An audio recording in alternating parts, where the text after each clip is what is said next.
Okay, Are we ready? Captions? Yep, we're up and running. Okay, motion to open the budget workshop. I second. Roll call, please. Trustee Marshall? Aye. Trustee Coe? Aye. Trustee Lickett? Aye. Mayor Plummer? Aye. Motion passes.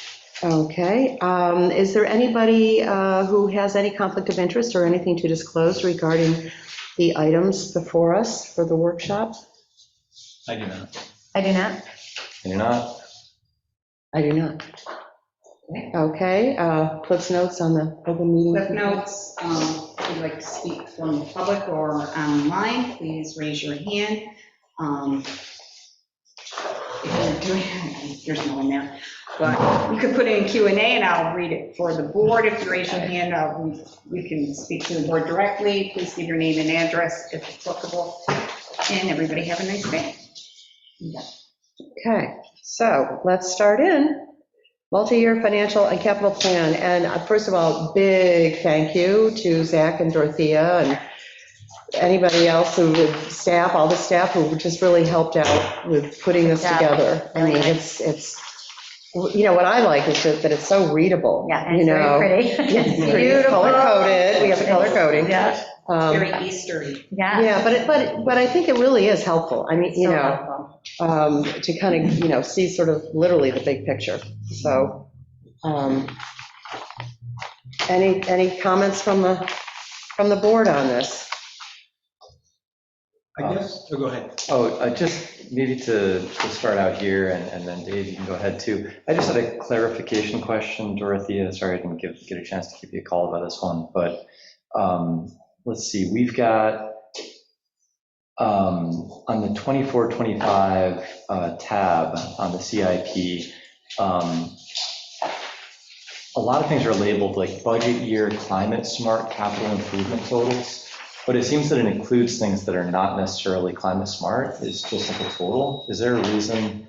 Like I think that occurs on a lot of the tabs, like 24-25, there's capital smart. Yep, there's a total.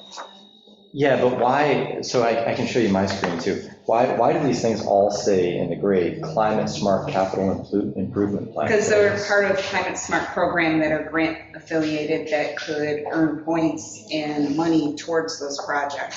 So they're almost a separate animal. What are you looking at? Okay. The Climate Smart. Just that area. Okay, sorry. I think I was just misunderstanding the way that the, No, they're See the Climate legend, Smart legend, projects, specific is grants to, through climate smart. Ah, got And it. then the blue is also. okay, but then if you go down to like, okay, but here's my question, and maybe I can just show this to you. Like, you go down to the last row in 2024-25 on the CIP, totals, then it says 24-25 budget year climate smart capital improvement totals. But then that's like that's a 800,000. typo. Okay, that's what I'm trying to. What sheet are you on? Yeah, You're on this this one. one. The very last totals line, Right here. when she's In- cutting and pasting, she. in all of them. Oh, fixes she didn't, yeah, I it. got you. In every single one, it says climate smart. Yeah. No, it's actually. So we can correct that, that's the action item. That's easy. Yeah. Good catch, thank you. I didn't see it. I was more interested in totals. Well, you know, Yeah. the truth of the matter is there's, how many iterations of this has there been? I mean, it just has been unrelenting. It's And not, so yeah. everybody's trying to catch as much as they can, so all sets of eyes are Got it. good to have on this, you know? Okay, great. That was an easy one then. Thank you. Dave, you want to? Yeah. And I had a couple other things. Yeah, too, we'll but keep- you can go ahead. Yeah, go ahead. He's on a roll. Sure. So I guess going away from the typos to more of kind of the general understanding. So Dorothea, I appreciate the projections about the impact on taxes over the coming years. Can I just clarify too that the first, let's see, what's the best tab to look at this on? I guess just the general fund on the SIP. Can I call it SIP, or what's our convention for pronouncing CIP? Yeah. KIP, SIP, I don't know. SIP sounds good. Whatever, SIP sounds good. So where do I see the amount of debt that we're taking on? I see the debt service. Is there a way to understand the amount of debt and if that increases year over year, or is? It doesn't increase because what I did here, and I've changed my budget head too, but we'll talk to that later. What I did is project the debt that would be with the proposed existing bond resolution, or the bond that the board is considering in the current debt. So I maintained with that because the minute I put in debt, someone's going to say, what do you mean you're going to take more debt? Do I have That's fine. thoughts on that? Yeah, I do, but I think that's a board decision at the end of the day. Okay, so that's totally fine. I just wanted to clarify that there is an intention, this projection basically includes the taking of 950 or so this year, and it includes the debt service for that amount, but the rest of the revenue needed for the appropriations that are planned in coming years comes from tax increases. Tax increases, fund balance, whatever. Right. And You fund can balance. play and punch numbers in, as I anticipated, the numbers aren't. As we discussed, they're not realistic in any shape. I think, do you need to look at possibly taking another bond? Probably, but that again is not going to be my decision. Yeah, no, this is all good. It's just, so basically, based on this, it seems like there are a lot of things that we need to pay for that are mostly related to village infrastructure, buildings, roads, and to cover that, just, I think this needs to be spoken so that we're all on the same page here. We need to take out almost $1 million in debt this year, plus increase taxes by 25% this year. And then next year it would go to 35% increase, and then the year after that, there would be a 55% increase in taxes to cover the things that are included in the capital improvement plan. And let me explain that. To do that, and the reason why it is as high as it is, it's a combination of using fund balance, it's a combination of using everything plus the debt, plus it's a combo of maintaining our fund balance policy. So when I'm playing with those numbers, I can't take us down to 1%, which isn't smart anyway. Which we wouldn't do. We have a minimal of 10%. So I'm trying to keep some level of, and it's funny, if you look at 27, 28, you jump right back up because. Right. So, what this tells me is really, which I think we're waiting for the board to do, is go through all the projects and start going next year, shifting things away. So And that's a board decision. And that is a As board a decision. board. Yeah. So I guess there's the three kind of forces or the three trends that are occurring is we've got a lot to spend on, and that's the costs for that are covered by really, really big tax increases in the projections here, plus the $1 million of debt that we would take out one time, plus a slightly decreasing fund balance. I think there was just 300,000 anticipated to take from fund balance this year, in addition to the tax increase and the $1 million in revenue. Right. So we're along, just from my perspective here, just like the 10,000 foot view, this is a big, there's a lot going on here. Yeah, so on that point, could you share with me the value of our fund balance, right? Approximately. Off the top of my head, I think it's around 730,000. 730,000 unrestricted fund balance. Correct. And what is the recommended fund balance by? The comptroller lets that be your decision. Our current policy is 10 to 15%. Do I think that's okay? No, I think it should be higher. I've recommended 15 to 20%, because. And that is 15 to 20% of your Total budget. of your Of your appropriations. total budget. total budget. Yeah, total budget. And that's a fund balance policy that we've had in place for, what, 10 years? That was, No, that was that was changed. redacted in Oh, that's right. 2020. We had prior to that, I think it was 15 to something. I think it and was then too. We Yeah, it was. weren't able to maintain that, and the board had Right. decided to lower that because we were in non-compliance. Sure. So then currently, if we were to say 15 to 20%, 20% simple math, the appropriations, I believe, were 1.83 million. 1.9, 1.9, did that include chips? that includes everything. Okay, so that's the new, That's whatever your budget is, Yeah. whatever you set your budget at. Everything's that's added Where in. your fund balance sits. so then my estimated revenues, which show 1.831, is that old? No, well, that's the budget, that's the draft I've given everybody, but that might not stay. It would be 20% of that is what your fund balance should be. Great. So let's just round up to 1.9 and do 20% of that, or 380,000. So if we wanted to, we could consider 250,000, $350,000, right? Mhm. 350,000 of available fund balance if we wanted to go down to the 20% threshold. Correct. Just everybody- But is that at this, wait, so when you're talking about the general fund balance, I mean, is that going to be related to other expenses during the year and dipping below? No, we should be able to maintain, but the flaw there is, it depends on what your budget is. Now, if we go by all the items on the list to do, it's setting a budget of 2.3. Right.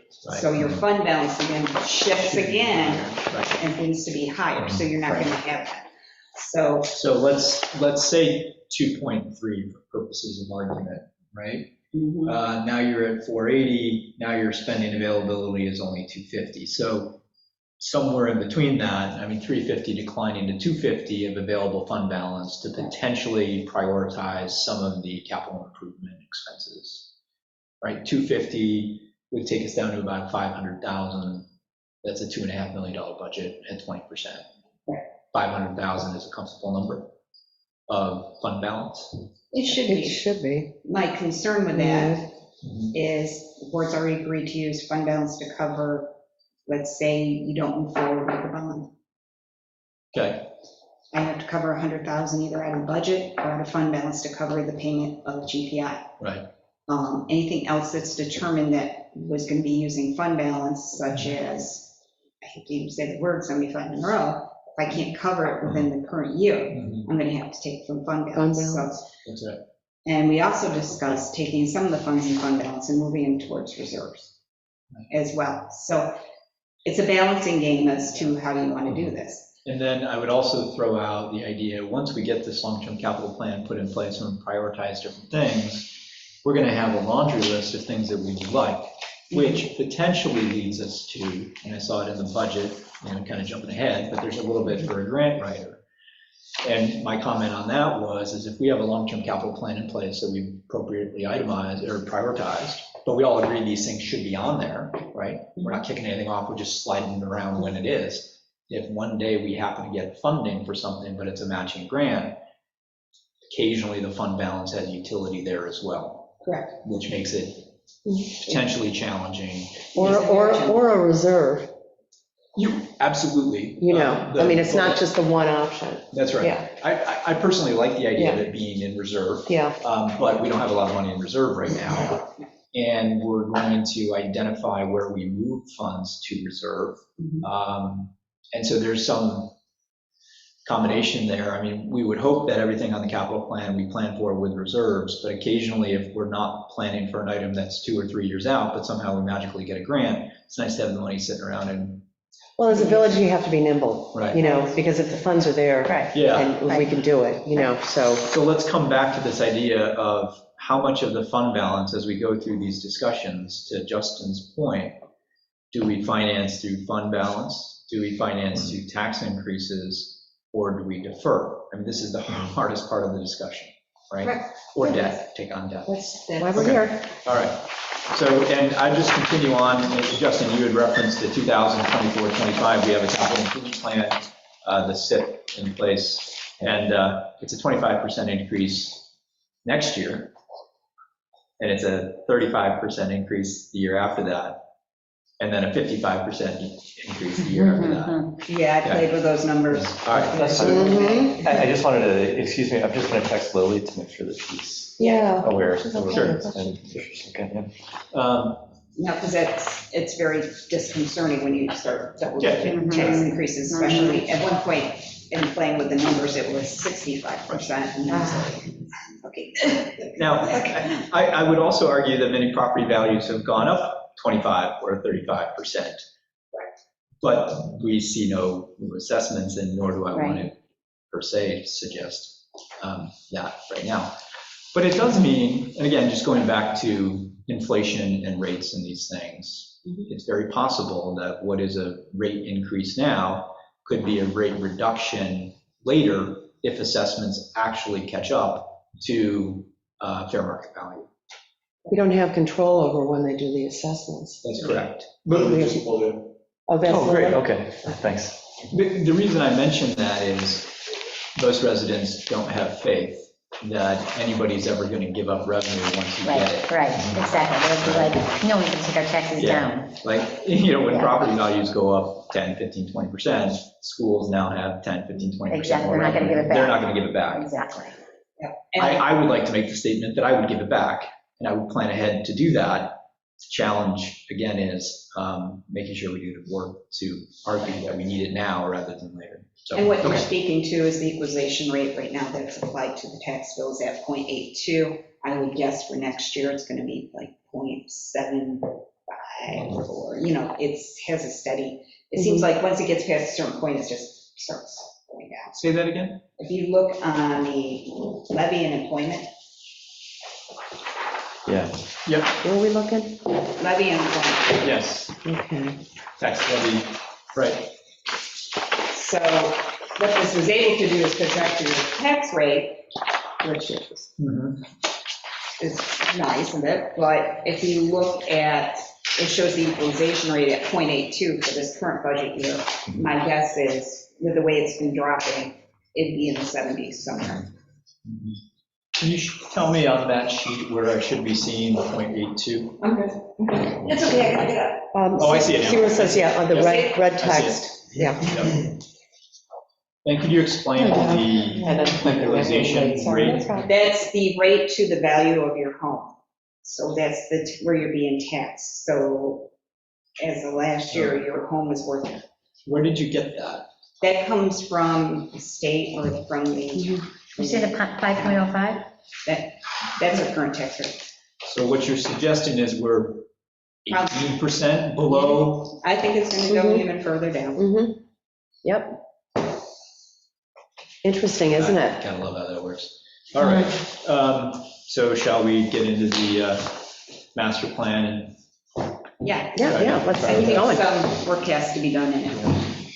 Right, okay. Well, I would like to kind of phrase it as we look through these things, which of them are absolute requirements now, which of them should wait or not, and then the funding, obviously, is helpful on where you've noted the funding. ARPA is, while we may have made some decisions, it is truly an open-ended, we can reprioritize ARPA. We can reprioritize, but, that is how we plan some of these projects. Yep, I understand, I just want to make sure that my frame of reference is right. The road work, the grant, for example, and that's a given, right? That's a given, that's going to come. which road are you on? What year are you looking at? Oh, I'm sorry, I'm on the Under very road first work? page. On road work. Yes, Says the the grant. grant, Mhm. the grant is, will have to be, now, sometimes grants have this ability, you get them, you have to wait to be reimbursed. This is through the dormitory, it's running, I think the best we've heard is 18 months or less. So that's money you put out and then you see in the future. That's where you're going to want to have fund balance available or something to help cover that. Or if a reserve is repurposed. Or reserves if we repurpose them. Mhm. The bond, where you can pay it out of the bond and then repay yourself. The bond, I put in 650,000, look at 100,000, Mhm. but we'll see from GPI because those numbers are very low and they've changed. That's if the board moves forward with that bond. Sure, okay, thank you. I guess I might just, before I get into trying to prioritize some things, ask Zach to comment on the work that you've done at the DPW and how you prioritize different things in 2024 versus 25 versus 26, and the critical nature of the various things that you have on this list. Sure. Well, we've developed a bottleneck in which all these projects have been deferred for years. At this point, everything's converging and coming together at once, and that's why you see 24 and 25, and 25 and 26 being jammed up and so much money needed to move forward with this capital improvement things for projects. But the road work is based off of best practices, meaning getting ahead of the curve for road maintenance with stone and oil treatments, so surface treatments. That way it preserves the life of the road and the degradation curve does not steeply fall off. South Street has been on the radar since 2017, and at that point it was a $180,000 project per yard. And that kind of goes along with everything on this list that has been deferred, which was once fairly cheap, is now exponentially more expensive. But everything's been thought of in a way that is best practice for moving forward. So let me then just, I appreciate that, let me just ask a couple questions. If the DPW had their priority, you've noted them here, the 1 through 6. This is the order by which you do them, is that correct? Yeah. Okay. The follow-up to that is, and that excludes the prioritization of the road work and the vehicle equipment and replacement. And those appear in other sheets. That appears in other sheets with priorities. Correct. Yeah. But to that end, you haven't individually prioritized the vehicles and equipment replacement in conjunction with the other capital projects, right? You've not parsed them out, separated them out, and aligned them. No, because they're different animals. They are, but the money's coming from the same place. And so if we have to pick all of the vehicle and equipment versus some of the vehicle and equipment, right? Where should that be relative to hanging furnaces? If you refer back to the vehicle and equipment replacement schedule, Yep. that's all prioritized as well. So if you wanted to pick from that list, from the highest priority. Based on the current condition and, Right. yeah. So if you, I mean, just. Yeah, I thought I saw that prioritized already. Yep, so it's listed, It is. the years, or the age of the equipment vehicles on the right side of the make, or whatever it is. Yep. And on the left side, in parentheses, is the Right, prioritized. we had looked at that before. Perfect. Okay, Okay, so so- now let me ask you this question, and again, I saw that, it's just a question on the master sheet. Yep. When I might ask you, do you need truck 3 more than you need to convert the existing loft area into 2 offices? For best practices, Oh, okay. it would, for best value, trading the truck in at this point, yes. I mean, It it's, would take priority over that. if I had to pick and choose, yes. You're gonna have to pick and choose. Yeah. So, And understand too, it's also a function of the auction market because the dynamics are changing. Yeah, And you can speak fluctuates to big that. time, just since we started putting this capital improvement plan together. Yep. Going back 6 months or so, the last time that we had assessed the value of truck 1, which was around $38,000, we're starting to see that same type of vehicle selling for between $8,000 and $12,000. Okay. So the market it's crazy, but it's starting to kind of, all right. I guess. So let me come back, Dorothea, if I could, to you. In the 4-year financial projection here, Yep, where you indicate the 2024-25 total revenue and other services and expenses, you know, 2.628. That's including everything that is on the list at this time. that's everything. That is everything, great. That's, was my instruction to put it all in. Perfect. And we work backwards from here. Yep. All right. I will admit that I will have a hard time determining the prioritization of 1 through 6, coupled with the prioritization of the vehicles.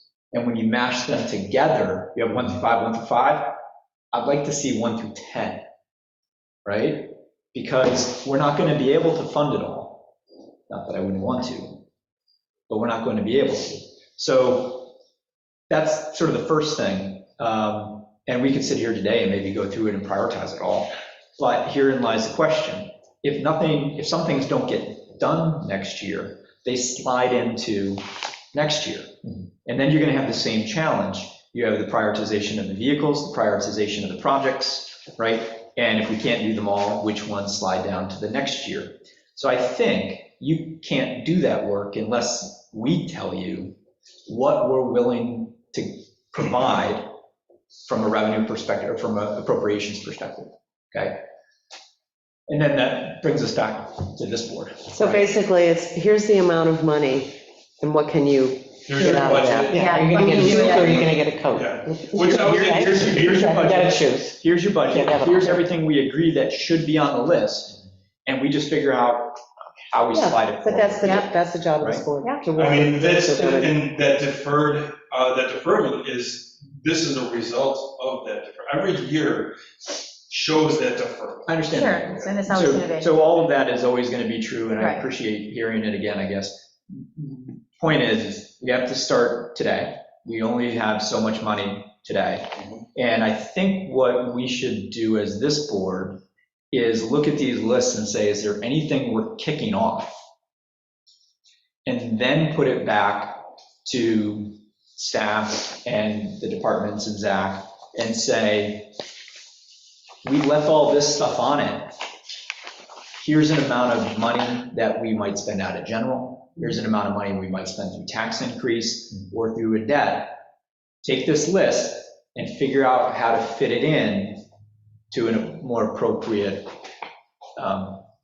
budget moving forward over the next 4 years, right? So I can't, and I don't think you should be asked to do it here in this meeting, but when we look at 1 through 6 on the vehicles and 1 through 6, I think we got to give that back to you, but we got to give it back to you with an understanding of how much we're willing to go up by.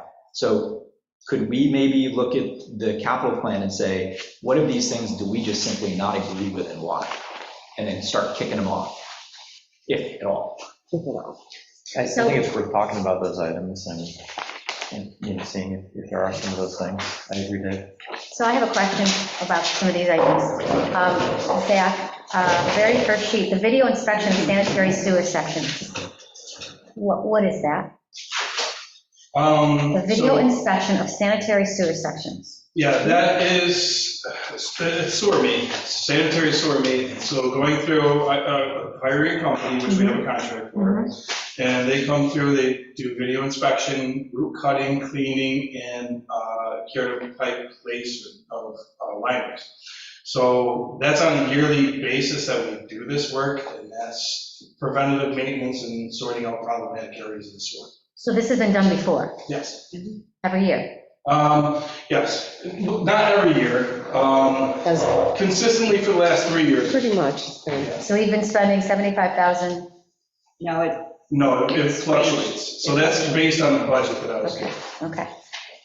And again, I mean, that is all sewer. And what. it comes out of sewer, too. Yeah, that's not going to affect your general fund. That's- Yeah, if it's not something, if you guys tell me that I have $20,000, then I'm gonna do $20,000. Mhm. You tell me I have $140,000 worth of, money to spend on doing this type of work, I'm gonna use it. So- Where in the Agreed. budget for sewer is that work noted? Because I'm looking at the appropriations. It is It isn't. not, What about last year? and last year it was. So It actually is in our current sewer, but it's a different amount. so that's, I guess what I'm asking is, I'm looking at the 2021, 21, 22, where, I didn't- is that the CIPP sewer lining? Yep, No? that's it. It is? Yep. Okay, so then, Zach, I'm looking at 2021, 22, there was a budget of 139,000 for the CIPP sewer lining. Correct. That is that work there, that 75. And then in 2022, 23, we had 140,000. In 2023 and 24, we had 20,000. Yeah. And we haven't expended any of it yet. Correct. How often and with what regularity would you like to do this work? And how long does it last once you do it? Well, those 21, 22, 22, 23 years, those were money that was designated for larger areas. So the entire system on Sutherland. Mhm. So that's top to bottom, both sides of the road from Jefferson down Monroe. The worst case scenario being that the entire system needed to be locked, which it did. So budgeted for the worst, but we only spent so much because it only needed cleaning and root cut. Yeah, Dorothea, And I'll point out, the first year it was budgeted, it was mid-COVID, and we couldn't get it done. yeah, Yeah, So it got budgeted again. Now, in the 24-25 budget, we have 20,000. That CIPP sewer lining in the budget of 20,000 is the same type of work that you would do with regularity that's noted here in the 75,000 on the long-term plan, the SIP, capital improvement plan. And then do you carry that forward every year, 75,000? yeah, it's just a place marker. This is great. I think you kick it off. I think you keep it on budget, not on the long term, because it's a routine and regular persistency of maintenance, just like what we decided to do. you Why? know, I see where you're going with that. Yeah, I do, right. I see where you're going. Because you're going to do it every year, no matter what. Something like that being consistent would be great. Yeah, Sure. yeah. Right. And we know, I mean, like, we know we can plan for it in the budget, Yeah, Right, is really where we're going Right. with that, as opposed to this. right. that's right. Yep. And if 75,000 is the right number to catch up with anything that hadn't been done, to bring everything current, and you think that's the right number for the next 10 years or the next 7 to 8 years, and then maybe it slows down, or maybe the right number is 50. Again, I don't know what these things cost, aside from here, but this isn't a one and done thing, right? So my next question, I guess, would be, with regards to the appropriations for sewer, we should take what is in there now at 20,000 and have that be a higher number to account for what work you would like to have done on a regular routine basis.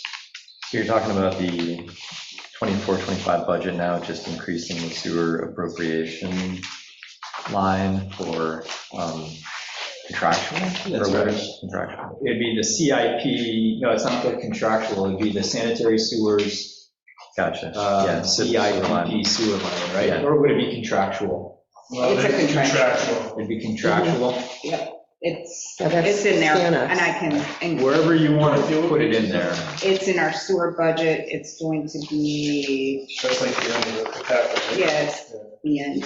So there are essentially two things. There's the inspection, which is the Scanex cost, and then if you find there's a defect or that it needs work, then you line it, It right? would be one and the same. So part of the inspection is locating areas that would be in need of the land. So in order to do, it's all contractual. Because we've got two. We actually, in sanitary sewers here under sewer appropriations, we've got contractual, then we've got CIPP sewer line. Well, it's not the only work that would be done. The possibility of, an emergency situation, if a pipe breaks, if we can't get in there and do the work ourselves, we have to bring someone else that has the means to be able to do so, and it costs us money. So it's not the only maintenance that we have to plan. Well, we have an actual contractual line for that under sanitary sewers, and we have CIPP. So move the CIPP to 75.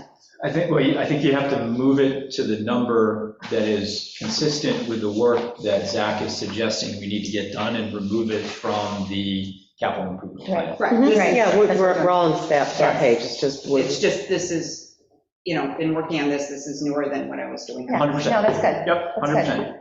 good. Okay. And I hope none of my comments ever come across like, you guys didn't do this for you. This is great work, and it's just working through it together. No, I get it. no, we're all good. Okay. All right. All good.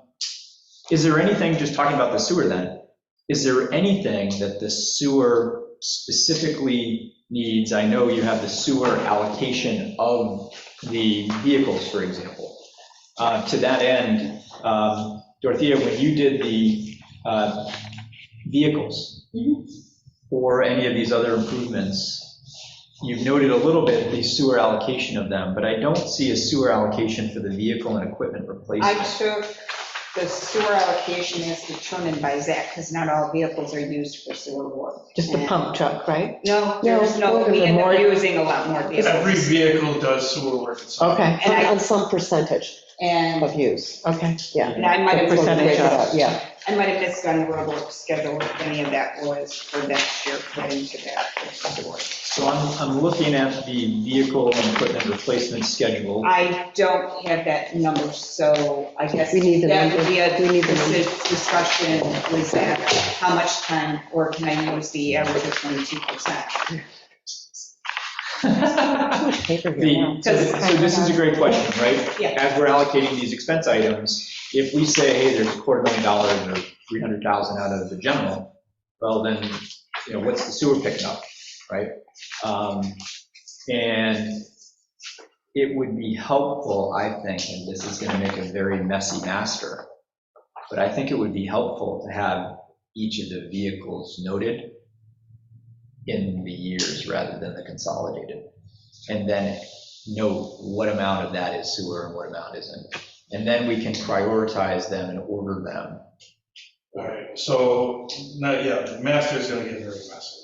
It does. We're trying our best to keep the formatting as clean as possible so it's Okay. understandable. Not sure how far we can stretch that. What if you did like priority 1, priority 2? Right, just you have 6 vehicles and you maybe group 2 or 3 of them together instead of all of them together. Because all of them is a big item to bite off. Anybody else's comment, thoughts? No, I mean, I see. Well, Yeah, So so you're thinking, I I see your wheels and I see. the thing is, I want to get away from the reflection that it is what it is, you know what I mean? I don't know how to explain this best.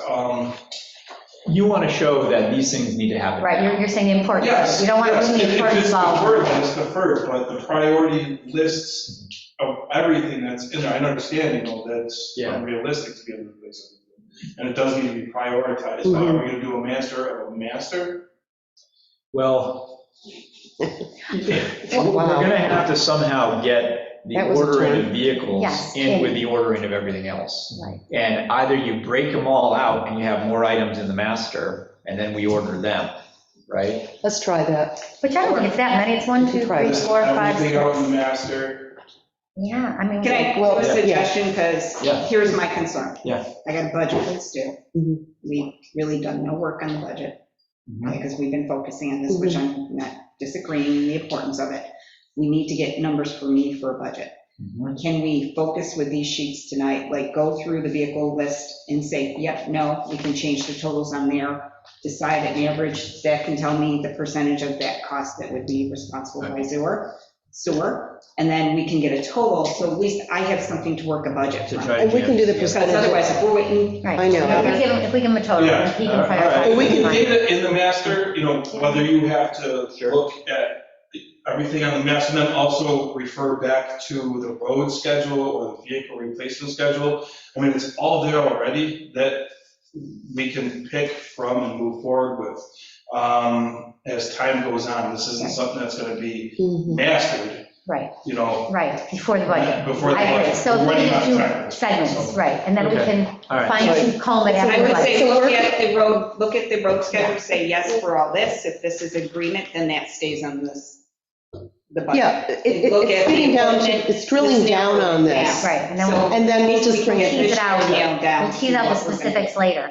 I'm all for, this is going to change as time goes on. yeah, it's a dynamic document. I mean, you really want Refining it as we go is just how it's going to be anyway.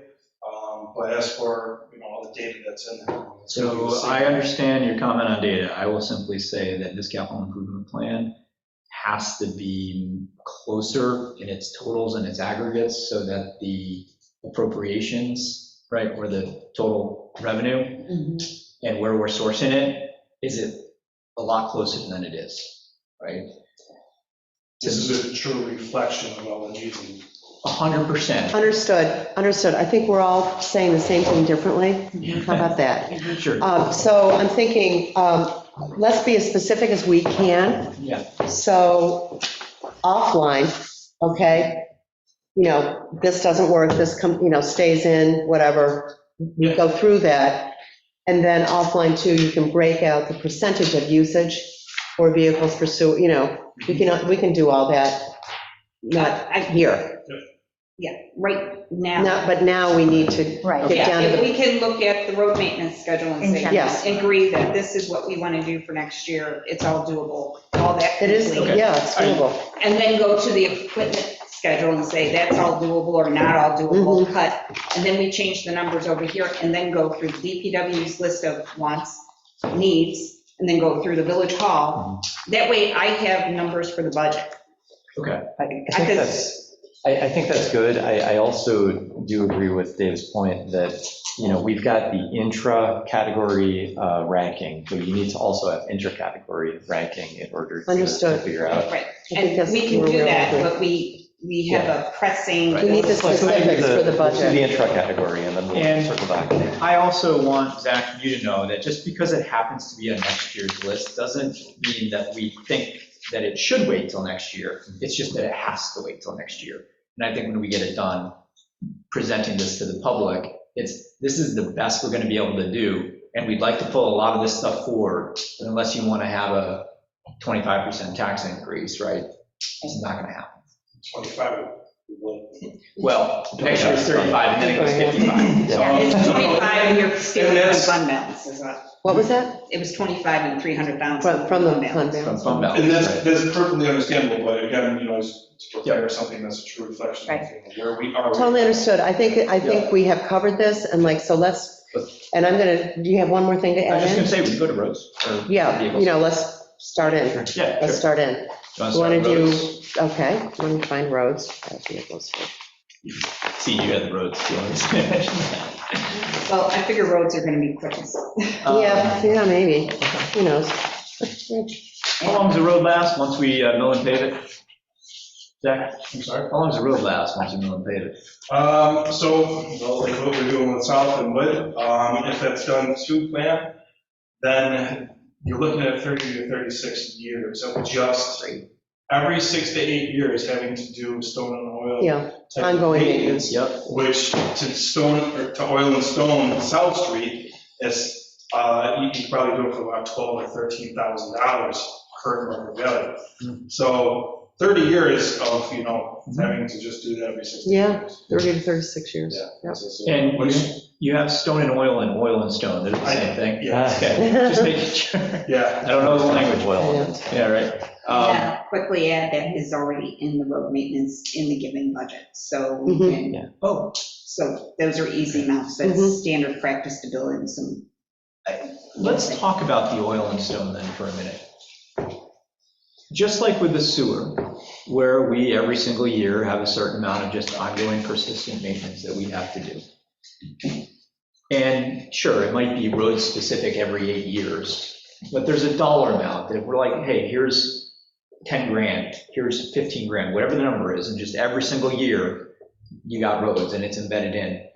If we put it in the budget as a maintenance item like we've done with the sewer, right? We don't have a sewer reserve because we're never going to replace it. We're just going to persistently maintain it. So I guess my question to you is, and to the board, do we prefer for it to be in the multi-year plan? Or do we prefer for it to be a single line item with persistency? And to that end, did you have challenges in the past in even getting the oil and stone work done with regularity when it was in the budget? And would you have greater confidence, do you think, if it's in the capital improvement plan? So not really an issue with getting that kind of work done. Okay. The village is small, it only has so many roads. And everything's, again, bottlenecked right now. So once we get out of that pattern, it'll be few and farther in between cycles that this stuff will have to be done. So having a certain amount of money every fiscal year set aside for that work might Yeah. be necessary. It'll be based on the condition of the road as well, Right. So there might be some leap years where there's no work that's needed. I think that, and maybe this is a question for Jeff at some point, my gut feeling is that some of these costs that are recurring maintenance things, if you have it as part of the capital plan and the board adopts the capital plan, there are certain things that cause us to look at the capital plan when we're adopting the annual budget. And if you don't have it there, we might say, yeah, all the boards from now on are going to be good. But I think it has a little bit of weight, depending on how we adopt it, it's got more or less weight to make us take that cost into consideration. So for that reason, we might want to think about, I don't care if it's like street by street, but if you want to say it's like $7,500 a year for stone and oil, or oil and stone, split it up, half for each. I think if you have that number in the capital plan, same for sewer inspection and lining, then it's there, and the board has passed in the resolution that they're going to consider that.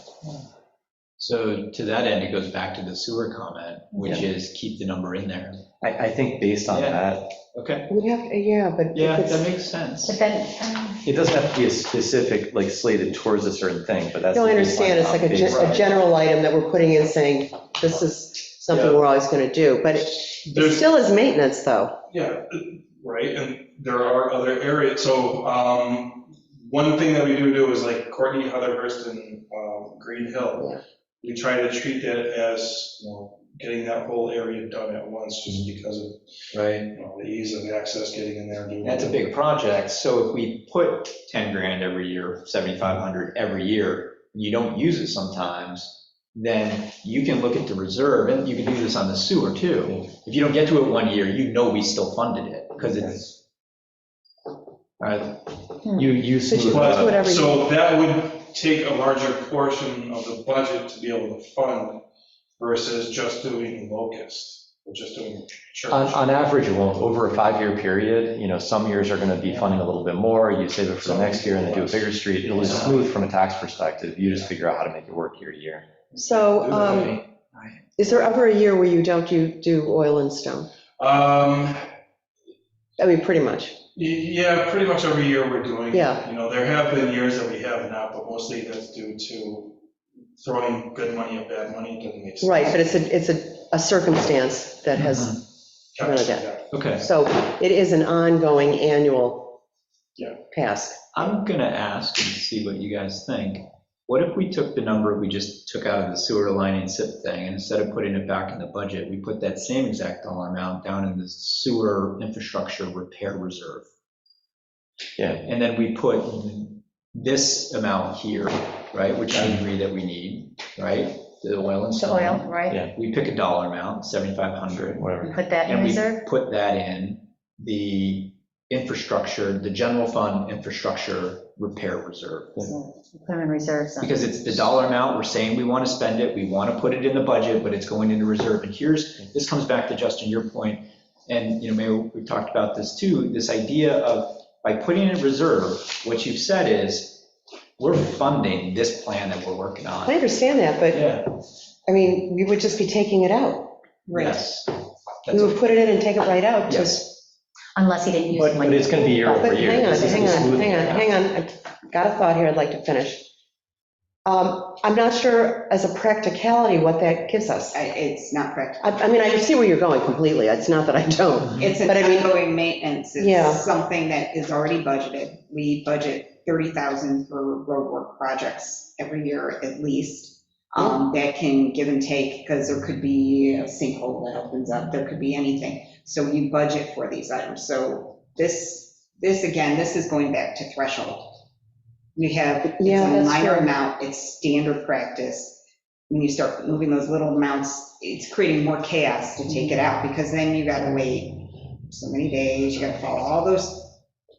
And so the reserve, so, this is the ongoing stuff, and so we Long hit, term. yeah, so we hit the Right. reserve for when, oh, wow, this is Didn't way expect more that. than a sinkhole. Right. This is a That's whole for piece of the system. Aren't reserves more for emergency stuff? Yeah, sort of like the, Not I mean, something that that's where, I happens see every where you're Or going. planned but I couldn't- expense, a planned expense, like your Big plan expense, big, a not like planned annual expense. stuff. Or just something that happens that we Right. know we need to address, It's, you know, Well, you can did pull you- things for emergencies, but honestly, you don't want to be jumping in and out of your reserves all the time.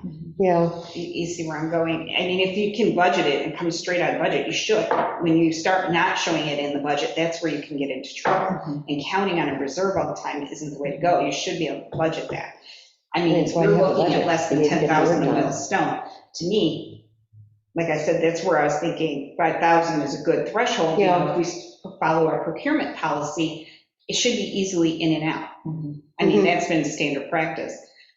I mean, obviously, the board can do whatever they want, but you're But I mean, gonna there's- spend a lot of time waiting for, Yeah, I think it's More complicated. complex to get it out of the. Yeah, reserve. and also there's an ebb and flow of just the management and the running of a village where, something happens down, let's say at Del Monte or, somewhere on Shane where you've had a sinkhole and you realizing it's a lot bigger than we thought. That's maybe when we go to the reserve. This is something, but we budgeted for maybe, hitting that sinkhole a bit or, the ongoing regular stuff. That's how I'm understanding it. I do think a threshold of 5K might be sort of a good sort of point. the 5,000 should be easily handled within the budget. Yeah, In any yeah, category, yeah, with flexing and moving things. yeah. Lily, did you have, were you? No, that was it. That was I it, just thought okay, it was- okay. Yeah, and then Justin, did you have Well, some? I was just thinking that I'd be okay with not directing that immediately into the reserve, but it seems like the reserve still could have a purpose in the year-over-year spending. So you've got a $5,000, $7,500 allocation for stone and oil, and you use that if necessary. Otherwise, at the end of the year, you do a transfer to the reserve Yeah. for the larger Yeah, project. right, Absolutely. we can use That it. I'm totally Which is, agree. that's sort of best practices Yeah. actually for municipalities. Walk through this You now. You just No, say, I'm geez, we didn't, totally yeah. for having a conversation with the board in Yeah, April at the end, going, right. We can use that. we're looking really good, let's shift this money to reserve, let's shift this, Yeah. this is gonna, that's a good time to Yeah, move that's those a good idea, excess John. Yeah, funds. Zach can tell us, hey, I'm not going to spend this, probably put it in reserve to the end of the year, and then next year. I'll Don't take put it it out. reserve, right. So on the budget, you have in blue on one of these pages, it says road work and it's 30 grand. Is that the, That includes Stone that and oil oil. and stone. it does include the oil and stone. Mhm. And then the other 20 some odd thousand is, Anything that can happen. Patchwork, we do a lot of patchwork, so hot patching, cold patching. okay, Yeah, Anything stone related that would have to come in for filling voids, that kind of. so Again, that's the yeah. line, go ahead, go ahead. that's the line to our conversation here, which is if we don't use it, Yeah. we can push it to reserve as long as we didn't transfer it. Let's take a look at it another way. The budget that we have, when we adopt our tentative budget, it's sort of, and it's so weird because, we're not through a fiscal year, you're still trying to kind of see how do we really end up. So I think we really just sort of hit on kind of the big moment that you get your budget in place, you go through your year and you go, wow, we didn't use a lot of salt this year, I don't know, just Yeah, something. yeah. We start to see towards the end, now we can take a serious look because we know we're on the other side of it going into a new year. That's when we all can take a look and really put stuff into reserves or whatever. Yep. It's just, to me, a sounder practice Yeah. because we're not even through the whole year. Well, as long as the amount is in the capital plan, I think, to be set aside for that, and then we smooth it out through reserves at the end of the year, whether it's SIP or. Yeah, absolutely, but that, and you can budget for an existing reserve in your thing with hopes. And Yeah, just to add to the transfers thing, sometimes it's necessary because things happen that you don't plan for. Right. In which, there might be an over budgeted amount, or I shouldn't say over budgeted, but a budgeted amount in one line that could be used to cover. well, that's the line Yeah. transfers, that's what. And it's the question here too, to get this all set up right, if you don't use it, you don't lose it. Right. Yeah. Okay. Then, do we all agree that we should mill and pave South and Wood this year? Yep. Okay, hang on, Lily had a thought. It's, I'm sorry, No, because it's great. there's no segue into this. No, yeah, that's all right. As I'm thinking about this, and you're talking about working on the budget now so that we can begin to consider that, did we land on a number, a percentage for SUR, how much we were going to use?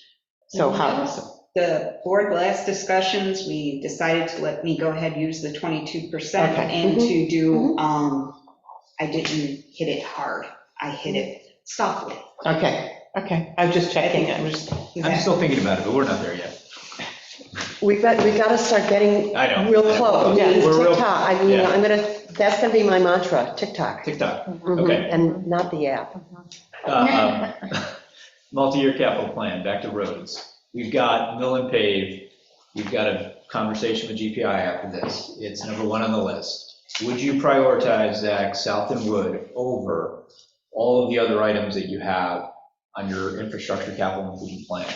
And is there anything that we feel should come above South and Wood at this point? Wait, so everything Yeah, in the 1 through 6? Yep. Or that also includes the other road work and the vehicle and equipment? sure, order it all. It's been on the list of work to do since 2017. It's not getting any better. I would have to put that as top of it. So you're number one of all the different things, vehicles, items on this list, getting that done. The only other thing that I would fight for, or I would make you guys decide if they had to be prioritized between the bathroom at the DPW Yep, or the road business. And that's going to be a decision for you guys. those are your I don't know two that Those are your two tops. top priorities. Yeah, Right. and we've always said that. Okay. Does anybody on the board disagree with that prioritization relative to everything else in the equipment?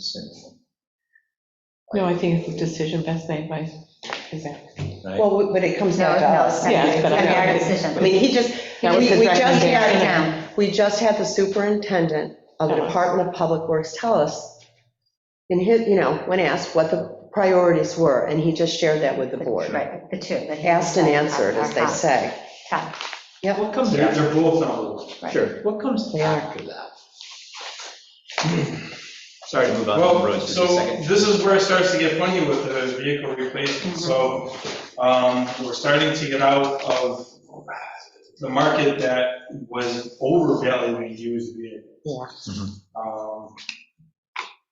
I would still push for the replacement vehicles before they turn into a safety issue for us.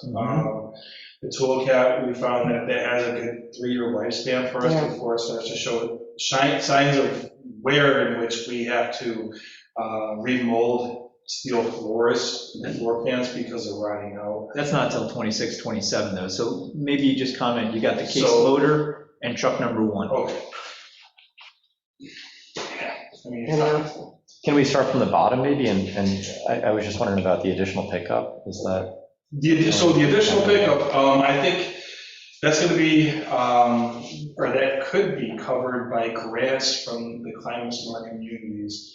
You got Grants that are the lightning? for, completing certain Climate Smart things. Mhm. So if you read Steve's email Yeah. earlier, that kind of explains it about. Yeah, Lily. Question. That always leaves me feeling somewhat uncertain when we're talking about use, money that we don't have, Climate Smart, to be specific. Let's say that the bathroom Miracle of Miracles comes in under budget. That could then be shifted to the vehicle line, and maybe it won't be your first choice, but there might be enough money to get one of the other ones on the list that's more affordable, instead of the very expensive one. Am I making any sense at all? Well, Because I'm not sure. No, you are. I mean, Now you've ended up, for some reason, with $50,000. Well, it's not enough to buy vehicle number one, but it is enough to get, you can't put it towards it because, well, the new vehicle would be an electric vehicle. So with the purchase of that vehicle, it would give us more points towards these other benchmarks that we would reach to get more grant money. So buying the electric vehicle would put us in the range of getting a $100,000 grant handed to us. For the electric vehicle? So, For any green initiative in the Right. community. But Yeah. where are we gonna get the money for the electric vehicle Yes. to begin with? Yeah, From a grant. well, no, it would have to come out of the budget. So we'd have to And then pay, we would Cost get the first. and then we would get the grant for Yes, 100,000. which is, the turnover is only like a couple months out. but you don't put it in the budget. You decide later, when you have a general fund that can pay for it, knowing the grant's gonna come in. So from a capital plan perspective, you can have an aspirational goal, but I wouldn't have it be part of your equipment needs. And the reason being is, that vehicle, sure, if somebody else pays for it, because we achieve some goals, great. But I think you're gonna want truck number two before you want the additional pickup paid for by Climate Smart. Climate Smart would not pay for truck number two. No, no, right. What I'm saying is, in the vehicle and We equipment. would. Yes, but on the budget, is that, What I'm saying is the prioritization of the vehicles isn't 1 through 6, 2024, then 2025, 1 through 6, right? The order of, what I would like to see is some of these aspirational goals that are maybe climate smart or grant only, note that, and have it be removed from that year's targeted expenses, and instead have something at the bottom that says aspirational objectives achieved at any year due to grant funding, right? That way, if we were to hire a grant writer, we could say, hey, look at the long-term capital plan. We have everything we want, 24, 25, 26, 27. And then this list of things that we would love that Find a we grant just for. can't afford. Right. Find a grant for it, figure it out. Yes, I like that idea. Okay, so I want to back up a minute. We have the regional director of the Climate Smart program. He's going to be on the agenda next week. He's going to go through the program and where we are, okay, in terms of our benchmarking. And I think that it will really be helpful for everybody to understand this process, because we don't need a grant writer for the Climate Smart program. Perfect. We need him. We need Rob Richardson. He helps us. So, he's the resource from our region. So any other, what's in there for grant writing and aspirations, that's something actually kind of separate from Climate Smart. And actually, initially, we had talked about breaking out all of this completely on a separate sheet so you would understand how this could go and how we build on the points, because we can go way up to 100,000. I think Canandaigua just received 175,000. It goes right back into the reinvestment in, sustainable things, electric vehicles, EV chargers, Solar panels. solar panels, HVAC, and whatever. It goes right back in. I think We that's- can't use it, we can't use it for anything else other than that, though, and that's the program. I think it sounds like a great idea to extract it out to a separate spreadsheet. Yeah. Call it the Rob Richardson forecast. Yeah, and And then we also show for Rob tracking. Richards instead of the grant writer at the bottom. Yeah, sure. Rob, it's on you. No, but he's very Question helpful. about either truck one or the case loader. That's a tough one because truck one is a $260,000 vehicle. And the loader is $110,000. So Leave the you're putting me in a prioritization. position where either I have to say, I want this $260,000 vehicle, or more realistic approaches, then if that is unobtainable, then I want the case loader. So this is the old way, here's the new way. Okay, we look at it and we say, okay, you need these two vehicles. You prioritize truck number one. Okay, that means if we save $150,000 into a reserve fund, and then at the end of year two, you got 300,000 there, you go buy truck one. The next year you fund it with 150, and then you get to buy your case loader. So then you get truck one in year two, case loader in year three. What you're suggesting is you get case loader in year one, truck one in year three, because it's the same amount of money. You've got to prioritize it so we can allocate. And the question is do you want something in year one and then have to wait till year three? Or do you want what you really want in year two? But what are we going to do with everything that's in year three? Well, this is why you have to prioritize it for us, because if we put the money into reserve, right, we want you to know it's going to be there for these things. And if we're not going to buy it all at once. This, because we're so bottlenecked right now, Sure. it'd almost be easier for you to say, you have $250,000 to go replace vehicles with. Okay, then I know that I can't afford the one. I can maybe afford two smaller vehicles, I can prioritize it that. You can do it on your own. Great. So going back to Lily's point, we listen to you, we just allocate the capital. So as we look at all these things on this list, does anybody here look at these lists and say our village doesn't need these things? No, we know. The they're needed. equipment, the vehicle, Yeah. we don't know. I don't know what we need. Well, I can tell you, the Backgrounds. discussion with, truck one, if you swap that out, because if you look in the next year with which one's the plow, truck two?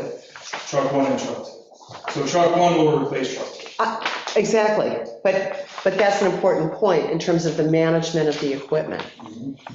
Just saying. And then you get a new General plow. fund, And then we get a new plow, because the plow we have now is how old? Well, 2008 for truck two, Mhm. and that would sit on the sidelines while the For new 16 years. truck. It's the backup then for what the new truck one would be, which is kind of a big deal, the plowing. So can I ask I a know. question? You had mentioned in the beginning that used vehicles are not in the market anymore. So we kind of passed to sell our vehicles to get money for them is not really, No, we can. No, it's still, the way not as that lucrative. purchasing through a municipality works is that we already get a discount. So we're not paying taxes as well. So if we replace them soon enough, the discount that we get, it's almost like an offset. I don't know how to explain it. So we don't sell our vehicles. No, we couldn't. No, we do. We go to either auction, we have the option of putting them on auction or selling them, by ourselves Right. or trading them in. I've seen trade-in value is going to be a lot less than what you might get if You almost always sell auction. auctions usually Yeah, it's a sure It's a way of surefire way. getting the best bet. for So this type of equipment is not anything that you just drive to the ground, like some people do with their cars. You want to get rid of them when they're still fair? Yeah. When they're still fair. So you're saying that we've got 2 trucks right now, truck 1 and 2, or truck 2, or number 2 and number 4, truck 1 and truck 14, that are in fair condition right now. So for safety reasons, right, aren't those the ones that we should concentrate on? Depends on the level of usage. Depends on the budget. And but no, budget aside, let's not talk about the budget right now. Let's just talk I'm about, just trying to she's trying to prioritize. understand. Like, if We're this looking is at mine- something If rated you want to fair. replace by condition itself, then yes, those. I think, But you don't always replace that by condition Right. because of the level of usage of the equipment. Okay, well, That and there's also the fact that you want to, you can graph out where you receive the maximal return right. by trading in vehicles. So they're also trying to figure out the point where you get the best value for what you're trading in. Yeah, once you hit that depreciation where, it's kind of leveled up. Right, so for me, I would like to Your vehicle's the see, same as, right, Like anything. which one of these vehicles gives us, if it's in fair condition, do we need to get rid of it? Where are we going to get the best bang for our buck, basically? so replacing good vehicles is where you're gonna get the best bang for the buck. Fair, you've already hit the depreciation. Okay, Is already maxed out. all So right, So why would we keep it? So I think, because of the condition is, If you're only looking at condition, right? in the budget right now, is there any amount that's No. embedded for vehicles? No. Okay. We have a reserve that we've created for vehicle replacement reserves. Mhm. Vehicle, general fund and sewer fund, vehicle replacement reserve. We have currently $472,000 and $554,000 the next year, and then it drops way down to 18 grand and stays kind of low, but bounces around. This is the bottom. Okay, if we were to take $1 million in vehicles, and if you were to drag that out over 5 years, $200,000 a year. Will those, not because of inflation, but just because of the depreciation of use over time relative to what you then have to buy, would that $1 million become $1.2 million? I don't think you ever made one. What's that? No, it wouldn't cost you, no, I think you're talking inflation. Would your million, if they say we're gonna give you $1 million over the next 5 years, would you be able to replace all the equipment without anticipating it going to 1.2? Well, let's, What I'm saying is the depreciation of the vehicles relative to what you're targeted to buy, right? And these aren't new vehicles, are they? Oh, yeah. These are new vehicles? Yeah. Have you ever looked at the used market? Well, What about like a 2-year-old vehicle? They don't. They don't exist? It doesn't, yeah, I mean, it's hard enough. Okay, And I've thought about doing that with the town, Yeah. worst case scenario. That's how we ended up with truck 1. sure, It was yeah, bought it off the town when they were turning the vehicles over. Yep. The town has a system that seems to work for them, and that's replacing the vehicle before it turns into a maintenance thing. right. So this goes back to the idea of having routine and regular amounts going into the reserve, but knowing that we have to play catch up earlier. So this goes back to the board. Do we want to interfere with the DPW's prioritization of purchasing what they believe they need and interject ourselves in this pattern? Or do we just want to define a budget that we allocate to the vehicle replacement reserve, divide it between sewer and general, maybe it's 22%. And then, once we know it's there, right, we put it in the budget as a line item for reserve. But if during the course of the year you spend the money, we can make an interfund transfer away from reserve to that, knowing that it's the right thing, right? So you predetermine it's going to be to reserves if Zach doesn't spend it on these things.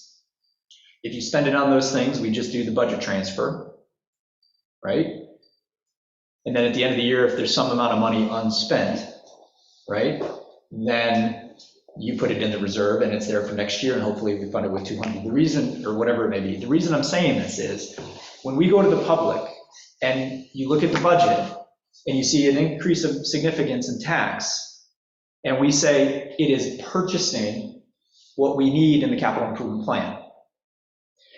And if it's not going to the reserves, even though we could transfer it out sooner, it's much harder to ask for the money if it's just part of the entire aggregate line item, right? It's easier to explain, in my view, by saying, look at the budget, look at what's going in reserve, look at the capital plan, this is what we need, this is what we're paying for, okay? And then over the course of the year, as long as you're spending it on the things that are embedded in the reserve and the capital improvement plan, we're willing to make the transfer out. So you're saying the tax increase, anything that we worried about this, the discussion with the public is that it goes into a reserve. Yes. And Right. we can decide to transfer it out of the reserve allocation if the purchases for those projects, right, or the vehicles or the roads or whatever, we make the transfer from the reserve to that item because you bought it in the here and now rather than once the reserve got funded. And here, again, this goes back to if there's going to be a big tax increase, showing it as reserve and connecting it to the capital improvement plan is the only way in my mind that you can ask for that much more money. But it's kind of like you're asking the public to fund the future. Yes. I don't know about I see what you're saying, Dave. I guess I'm not as, I think that the tax increases do have to be justified with relationship to the capital plan, you know, what we plan, what path it sends us down for the next few years. I guess I'm just not as adamant that it all first has to go into the reserve rather than being transferred there later. I mean, I guess if we really wanted to, I could see that as a conceptual device almost, if we want to say, what are we going to budget from a high level? You know, like let's say what kind of tax increase are we comfortable with as a board? And then drill down from that and say proportionally this much is vehicles, this much is sewer, this much is roads. I could understand that as being, you know, one. You can't get too complicated, remember. So I think it actually simplifies it No. by having a grouping, and you can see it in the budget, right? The very last page of the budget and the appropriations has all those reserves. And When we pull that up, This is, Hang on, just give us a minute here. yep, What page? the very last page of the appropriations for the general fund. 9901. I can see where you're going, but I understand wanting to put something into that reserve, and maybe it works out and stays in the reserve.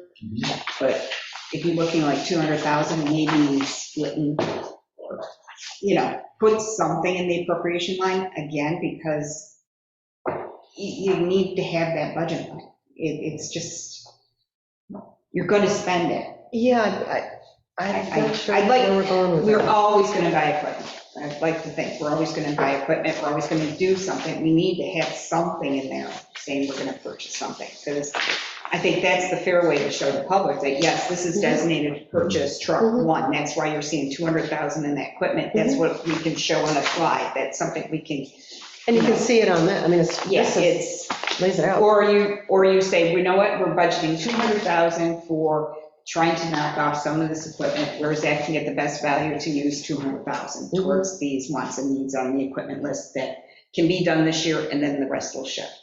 You know, that gives him a little leeway, he might be able to get 3 vehicles. I see the value in giving a dollar amount, but I had my way, I go, we do truck one, and the rest will shift. And if something happens during the year and there's some extra funds somewhere, Then you start to, then you can knock knock it off. Yeah, personally want to tell Zach how to spend the money, I just want to allocate the money. Well, but he just gave us the priorities, and And the Dorothea's addressing The one of the reason I'm priorities. saying that is truck one's follows the streets, and I think that's top priority for our residents during winter time. So I hate to lose, And that was part of an internal discussion we all had The main too, because truck. it was, it was tough, because, which one do you go with, but the plowing, yeah, Lily had a comment. Again, I have to oversimplify because it's not my wheelhouse, and I mean, this is how I break it down to try to understand it. What I heard you say was that when we're talking about a potential or possible tax increase, that part of that tax increase, when we're explaining it to the public, is theoretically, let's call it 0.3% of that tax increase would be automatically shifted for future plans into the capital to back our The future. funds. So you're saying to take part of that, and we're going to save part of it. Yes, we're raising the taxes, but we're going to anticipatory, we're going to put it aside so we have it for the future.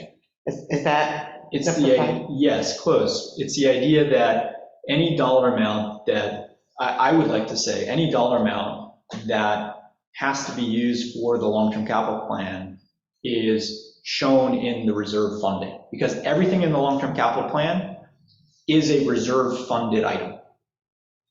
Okay, here, I have to clarify again. I do believe the comptroller frowns on us having overfunded reserves unless they're really earmarked specifically for something, so that the concept of saving for the future, if you will, is not really what they want us to do. They want us to be really working much closer to our actual numbers than anticipating in the future and putting aside money that we may or may not need or use. So I disagree in this Best concept. practices for. So you Yeah. said something that's true, which is reserves, you can't overfund reserves. Right. It's frowned upon. I agree with that. We're not overfunding anything. We could build these reserves up to the road work to $1 million and still be underfunded, right? We can build the vehicles up to $1 million and still be underfunded. There's no overfunded reserves in this planning at all. Okay. Are there relative to what we have in our budget? Do you know what I mean? Like an operational budget. our operational budget should reflect, You see where I'm going with that? it should be pretty true. Yeah. It should be enough that you're buying equipment, you're doing road work, it should cover all those things automatically. Pulling for the reserves could be the $250,000 truck, because that's a big ticket, it's every 20 years or 10 years, whatever, and then you pull it out. We haven't gotten there because we just established those reserves. We still have to talk about funding them and moving the old reserve money to the appropriate places. I think, Lily, where we got in trouble was with sewer, because our fund balance was Yes. way too high. Yes. And we're still way too high. Yeah. Um, But now we are showing in terms of best practices, that's why we have the breakout now Correct. with sewer, because that had never been done before. Sewer was actually handled from general. It was And they're two different tax bases. We can't do it separate worlds, separate departments. But, for me, and this is just me and the budgetary line trying to build our budget to be a true reflection of the needs and what has to be done. We need to pick something. Okay. Can I Yeah. ask a question? So if we budgeted, so like if, let's say we purchased truck 14, truck 3, and the skid steer. And, the sale of those vehicles and that piece of equipment, where would that money go back to? Could that be used to fund a reserve for? That's a great thought, and I would love to say yes every year, but the revenues that come in can only be determined whether they're going to go into a reserve if there is money left over. It's all revenue into one pot. Until all your bills are paid, you don't know if you have an overrun. See, back into the general fund or sort, depending, And then it's exactly what we just said about a half an hour ago. Okay, so we're right back to really where we should be. We get an operational budget that's approved for this year going forward. We keep working on the long-term capital plan. We have to come back with the priorities, and I hear that. We're going to break out the climate smart components and the aspirational aspects of that. But the big pot that's left at the end of the year, whatever that is, that's when we divvy it up. Right. Mayor, I have a question. Yeah. I'm just the time police, okay? Yeah. So we've been here doing long-term capital plan an hour and a half. Mhm. We still have to do budget, right? Yep, And we sure do. And it's supposed to be over at 6 because we have our people coming in, Yeah, actually right? before 6 because they have to stop. Okay, so should we switch gears? Because I'm just I- nervous about, I get where you're nervous, because I'm very nervous Mhm. about budget. Mhm. At this point, shifting gears isn't going to help me, That's right. because the Yeah. board hasn't given me any solid. There's no direction. All right. She's looking Until for I get direction. numbers from. Okay. We were going to drill down and go operations. through the items. The budget is, So- and let me just real quick, the budget you received right now Mhm. doesn't show the ban. I took that out. Yep. And since there's concern about doing the tax cap, I put it at under tax cap. Because let's say finalizing this whole thing down the road, if you don't override the tax cap, you don't, and looking at what we're looking at, you're gonna have to override. Mhm. I can't present you a budget that's gonna override a tax cap that you're not willing to override, so. Yeah, we you have to kind of override, we have to pigeonhole me into an override area. it. So We have to- I need we have to numbers. do that. Okay. So Justin, what was your comment going to be? Okay, I just wanted to talk about the reserves for a second to respond to what you were saying. I see the reserves having a crucial component here, but I feel like the concept we really need to drive things from is the capital plan. So for example, with vehicles, if we agree that this is the 5-year plan, let's say, let's just start with 3 years, 3 years that extend down. The total budgeted cost of replacement, considering the exchange of vehicles for the new vehicles, the next 3 years, Zach is suggesting about $1 million, right? So if you divide that over 3 years, that would be $330,000 a year that are allocated towards vehicles to keep up with that plan, right? So I think what you're saying is that you would basically take that 330 and direct it into reserves, and then Zach would make the decisions from that. I feel like you can do, personally, I just think that if we have a formally adopted capital plan, and that's a big if, I guess, maybe that's what we need to talk about. But if we did have the capital plan adopted and we said, this is the amount per year to hold up with that vehicle replacement schedule, then you don't need to front fill the reserves. You can basically use them as necessary for two things. You transfer into the end with any leftover, right, as we've discussed, and also for the bigger vehicles, you could put that in up front, right? You could say that based on what we're doing this year, a third of this goes to the flush truck and the rest is to the stuff we're going to do this year, right? So I'm totally okay with that, but it doesn't have a structure. All right, so let's bury it, move on. Okay. Which is, we're going to take anything that's capital plan spending and embed it in the fund, in just the appropriations. It's not going to be reserve funded. The reserves are there for the excess that we Yes. don't spend. yes. And that's going to be our path forward. It would be an appropriation line for the vehicle towards our vehicle replacement schedule, this Yes. year of that. So that goes to the next point, which is, I would like to see if we do that, then the line items in the budget that are specifically marked SIP, right? CIP vehicle replacement, right? Or SIP roads.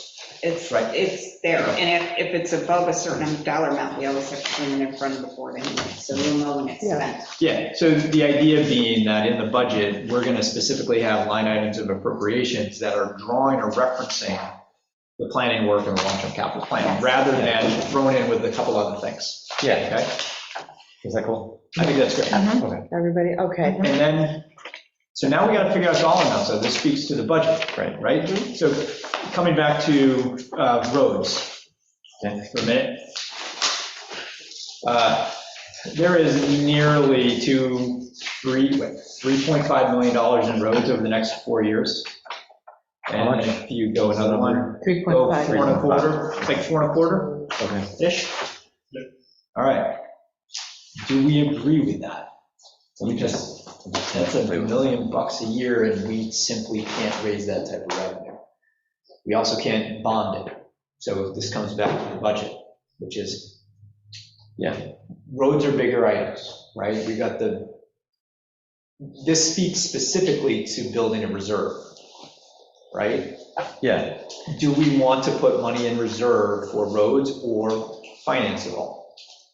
can I just ask, so when we get down to like 29, 30 in the road work, I just want to understand the trajectory here. So, we've got, let's look at the average cost. We've got 750K, $1 million, 960, 680, 750, 763, and then 6,300.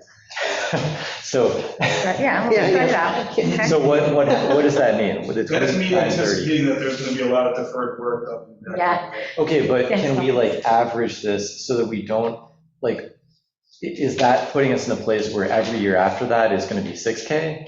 Or are we like, how do we smooth this out? So we're at the point where every road really needs to be rebuilt, and that's up to you guys also, and how, we can limp these roads along for indefinitely, but it's how much you want to rattle your teeth as you're driving on the road or have drainage issues. So every road in the village is to a point where it needs to be rebuilt. And that's represented all the way down to 2030, Mhm. Well, Right. we're only 5 years out on this, On this on this, particular. right. but there are more roads than, I could go off for 10 years to Sure, show sure. you that, but it wouldn't really be a true reflection of cost and stuff like that. because- Lily has a question. However, south is the longest. Is the main one of the longest. I don't think it's not by square yard. Square yards, Sutherland beats it. Sutherland, okay, It's flat. so those two, Sutherland and the rest, as far as projecting this out into the future. Once those two largest projects are done, it's not a matter of every year it's $1 million, because the roads are smaller, so we could get away with budgeting a smaller amount. I understand $1 million for South, $1 million for Sutherland, because you also have sidewalks that will be disrupted at the same time, have to be done. But those are the biggest projects in terms of village streets that we have. The rest are smaller, and so we wouldn't be looking at $1 million every single year. And we also broke Sutherland into two parts, two phases. Yeah, One- phasing, Phase one year, phase one the next. If you look through the schedule. Shane Place is obviously its own animal because Yeah. who knows where we're gonna Yeah, plan with that, but Lincoln and Washington probably should be grouped together the way that they connect. Mhm. Okay, It doesn't necessarily have to go that way, but, if you're gonna be in that neighborhood, try to plan to get that whole neighborhood sorted out at once. okay. So any maintenance thereafter can be consolidated as well. Same with Church and Locust.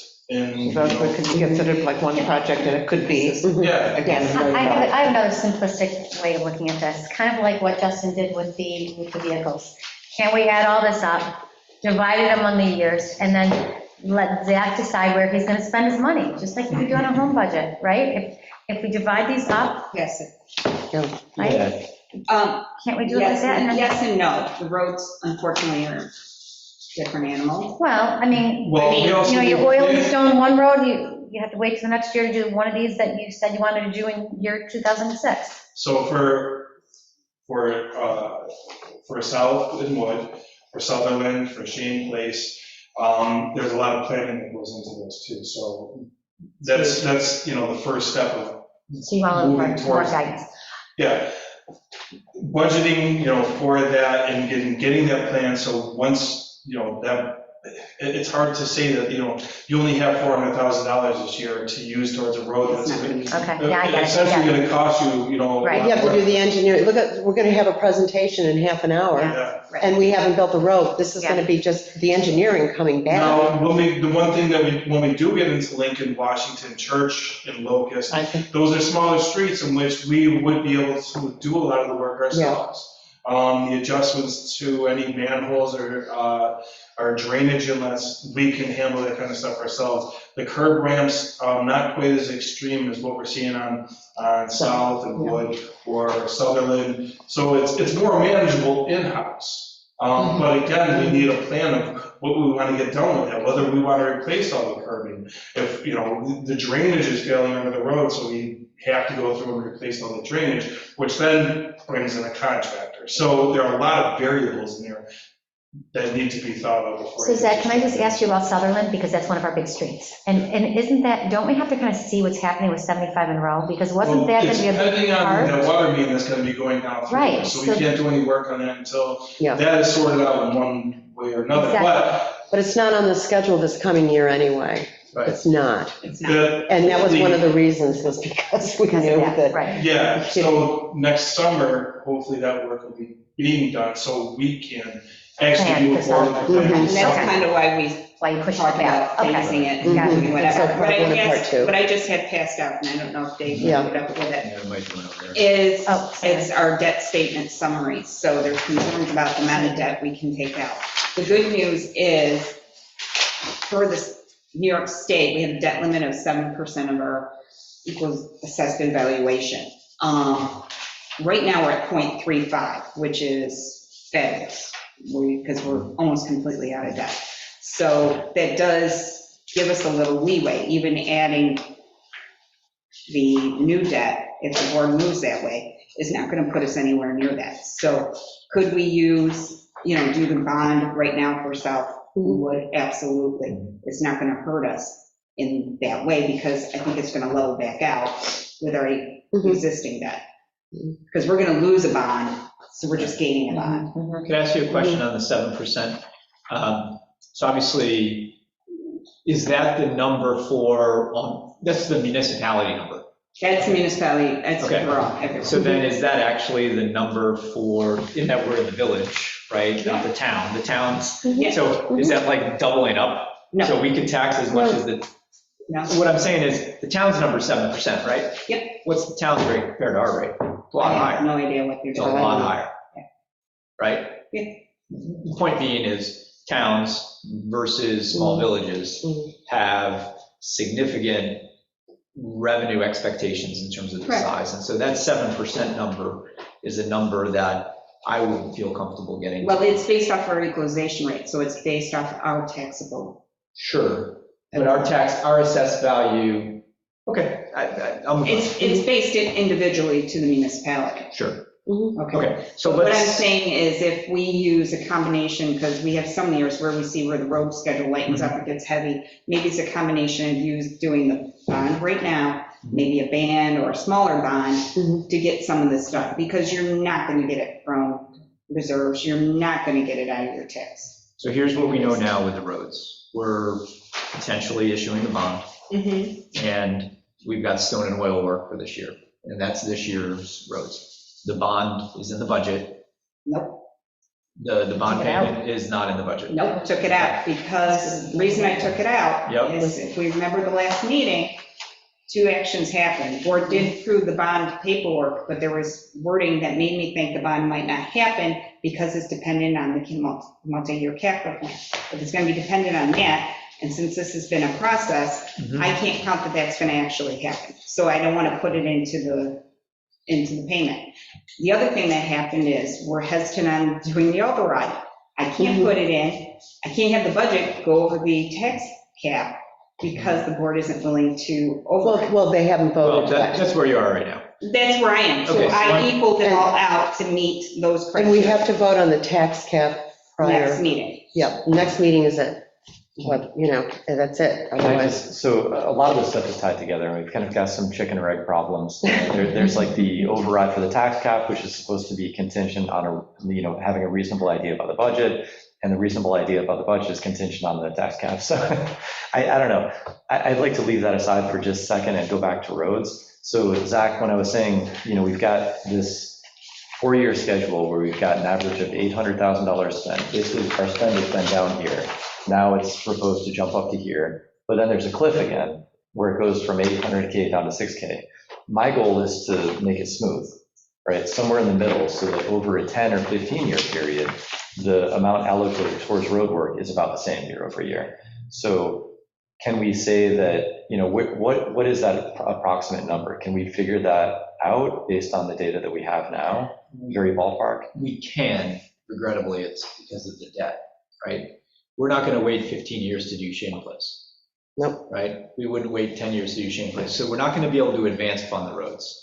Essentially, the road work is probably the only place I'd be willing to go to issue debt. And so right now, the $1 million of debt hypothetically was what, 120,000 in a payment? Something like that. So if we take, I think it's less, actually. okay, Yeah. so let's call it 100 grand or something over 15 years. If you stack 4 years worth of work or 5 years worth of work, you're talking about $600,000 of, well, no, $400,000 a year for each $1 million. By the end of the year 4, if you stack them all and do them at the order that's been presented, you're looking at a $400,000 line item. Yes, but I guess that's where, and that's with carrying some debt into subsequent years, but I guess so basically these are enumerated road projects over the next 5 years, but then a couple of things happen. Those drop off and we're just doing oil and stone, but that doesn't really tell us the reality because these are entering back into the schedule to be done again in 20 years or whatever, right? So not to the same effect, so, I mean, think about like a lot of the work that's gonna go into these, it's so much money, is the restoration of the entire road itself, including the curb and everything. So really, that's what you're seeing for such a high cost. And contractors doing that work versus, a simple mill and fill and surface treatments are no longer an option. It's basically just running a paver and a mill machine and hauling in trucks, with hopefully with the help of the town to be able to do a lot of this work, which is going to be a lot cheaper. So, and maybe this is a projection question, so another way of asking this is that, if we've got this amount that would have to be, bonded or taken in terms of additional tax revenue, could we say that, right now we're looking at 800K a year? If you allocated what's the number over 10 years on average that you would have to put towards roads to have an ongoing smooth, function where you're allocating that amount every year and you've got things maintained appropriately? Again, sorry, just, No. I hope I'm answering this properly, but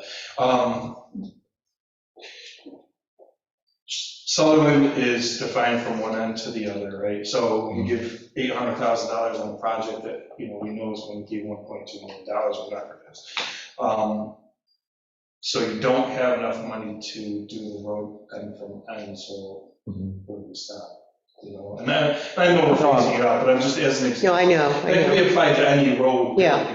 $800,000 would get a lot of the smaller roads done in. I'm not saying that we'd be constrained in any one year. In fact, I'm kind of saying the opposite. I'm just saying, because if you're allocating, I'm just saying, what does it cost to have a consistent allocation towards roads that puts us on a schedule where we can smooth it out, and it's the same year to year? Is it So- 200, is it 300? Help me understand. So the idea of having the consistent allocation when we have different sizes of roads and different needs with roads gives us what?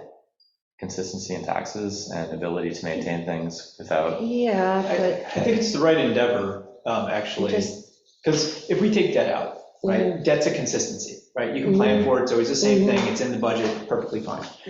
And to your question, if you have 4 million and you assume that, right, the cost will go up a little bit over time, but if we allocate to it, maybe we make some interest on it or whatever.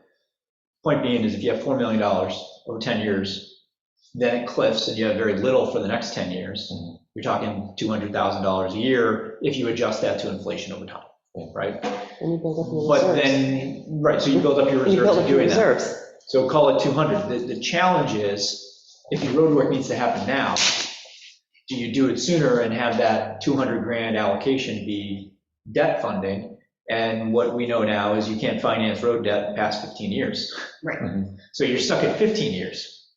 So now you've got, what I would suggest is we try to allocate in the budget a dollar amount to infrastructure, road work, CIP, right? At something away from what is in there for South and Wood. And that would be about 3 million over 15 years, about 200 grand a year. And that ends up becoming your debt financing.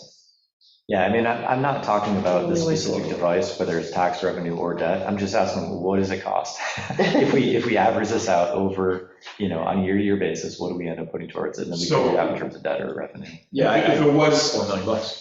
if it was $800,000, sorry about that. $4 million, so, but that's not what it costs. So $4 million over 5 years. But does that mean that the number really is 800,000 that we have to, how much do we spend on roads every year beyond that? In a 10-year period, are we still going to be spending 800K a year on roads? No, my guess is it sounds like it's only 50 grand or so, not inflation adjusted. I don't know. That's 50 what grand I'm- might be a little light, but it'll definitely be a lot less than $1 million a road. Right. So you get all the work done, and then your ongoing maintenance cost is fairly low. And you can almost anticipate it just based on what you're seeing here. Is there anything on the road work where, like Elmbrook or Eastview Terrace, are these reasonably new roads that we can just oil and stone for another 10 years? No. Grove or East Jefferson Circle? No. Well, Grove was just repaved back in 2013. Okay, Yeah. let's So stick with that one that. and East Jefferson Circle will be able to carry it out for the next 15 years or so, 20 years of being oil and stone. Okay, so that's a fairly low percentage to keep the road maintained. And Unfortunately, that bottleneck is your 3 largest roads right now that needed that. They're main Then arteries. after those 3 roads, again, looking at it in Lincoln and Washington, getting that whole area done at once. Not that it has to be done that way, sure. but, to consolidate those would be helpful in terms of maintenance, disruption, all that. I hate to say it, I think we debt finance it and get it done. And it's. Which part? Most, everything in the roads. You don't want to wait till you have the money to do the roads. We're going to be 10 years down and the work, to your point earlier, just gets progressively more expensive. Is that right? And greater deterioration. Right. So in other words, That deterioration leads to yeah, higher costs. higher costs. Right, so get lots of garbage trucks off the road. I'm kind of with you. I feel like while we're in there, get the gallbladder too. We're going to do the surgery. But, okay, so back to the board. I want to put in the budget, the debt for South and Wood. We got to do it. Yeah. Okay, is everybody on board with that? Dorothea likes to Hi, hear that. folks. Hi. Welcome. Is it okay if we come in? Yeah. Of course, welcome. Okay, so I'm putting back into the budget, the bond. Mhm. For South and Wood. Okay, then this is the next question. Is the board, and I hate to make you decide your decision on a vote, prepared to vote to override the tax cap? You putting that payment in is going to do it. It's that simple. Generally speaking, yes, the answer for me is yes. I just, because, I Can't do one without the other. I can't do one without the other. Right, Yeah. Right. It's So- the chicken and egg. For me, yes, I'm going to vote to override the 2%. But we don't have to do it right now. I don't know if. No, I mean, we're, But we need to see a budget that assumes it with the things that we're seeing here in front of us today. Well, the problem I have, okay, is as a budget officer, I put forth the tentative budget. The board doesn't do anything, doesn't change it, it becomes the budget that you vote on.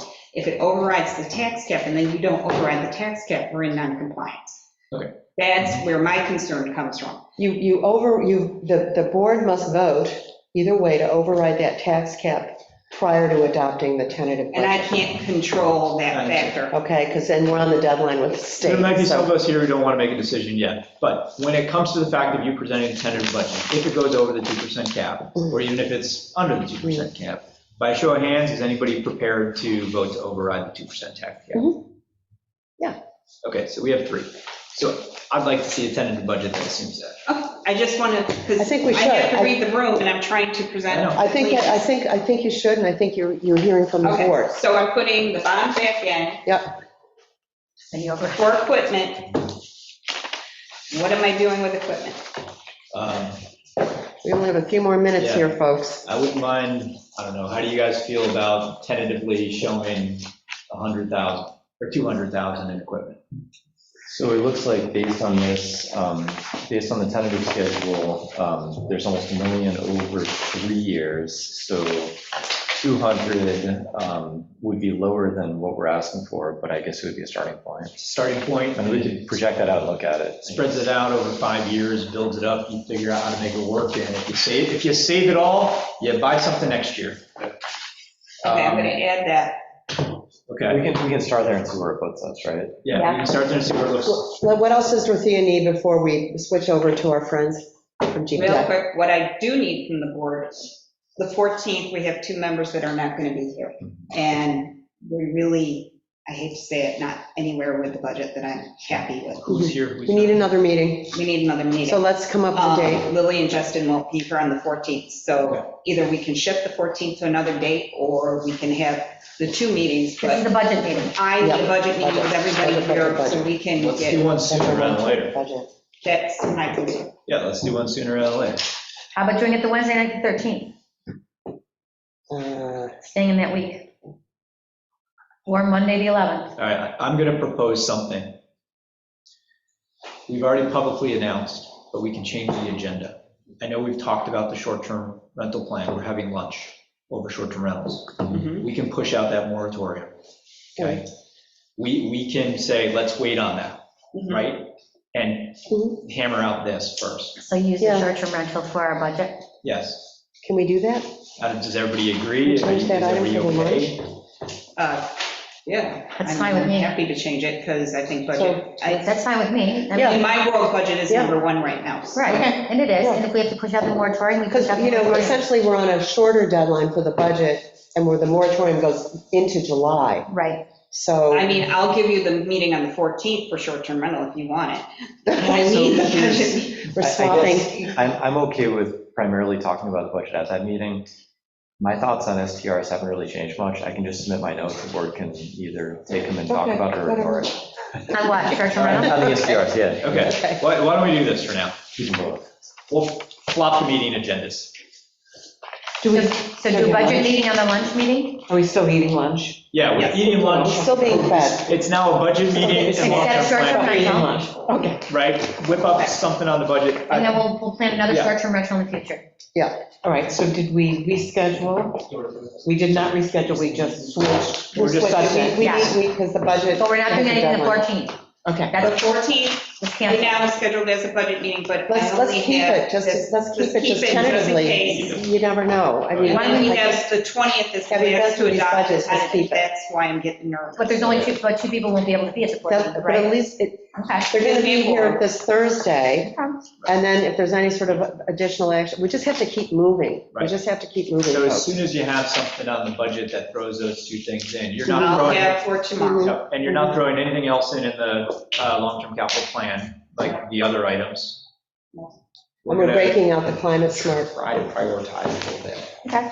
Okay. Okay, Sounds everybody good. good? Do we want to take a momentary break? and- Yeah, I make a motion well, we're going to adjourn this, right, or do we keep the whole thing? We're going to open? keep it open, so we'll just. Okay, make a motion to adjourn for 10 minutes. Is there a second? We have a second from trustee Trustee Lightfoot? Marshall? Trustee Coe? Aye. Trustee Lanfair? aye. Trustee Lightkit? Aye. Mayor Plummer? Aye. Motion passes. Thank you. Thank you. Hit pause, please. We're getting there.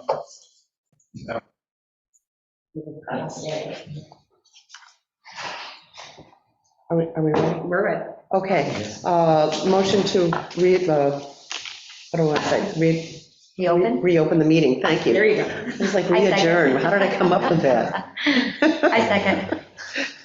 Roll call, please. Trustee Lightkit? Aye. Trustee Lanfair? Aye. Trustee Coe? Aye. Trustee Marshall? Aye. Mayor Plummer? Aye. Motion passes. Okay, so welcome to GPI and anybody here also from the public and here in the room and also online. We just closed out our budget workshop and now we're switching over to have a presentation from GPI on the South and Wood Street project. So without further ado, can we, make sure the camera's set. We just People online, bear with us, because we want to show you, Uh-oh. oops, That's okay. we're charged, We're church. okay. We want to show you the charts,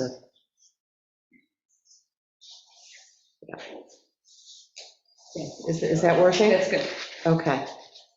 Hi, good afternoon. My name is Caitlin Hennis. I am with Freeman Pearson, and I'm the project manager for this project. Along with me, I also have Clay Young, who is our project engineer as well. So we're going to be presenting on the project, this kind of a status update on the South and Wood Street roadway rehabilitation project. And then we also have some typical sections that we're going to go through with potential options for Wood Street.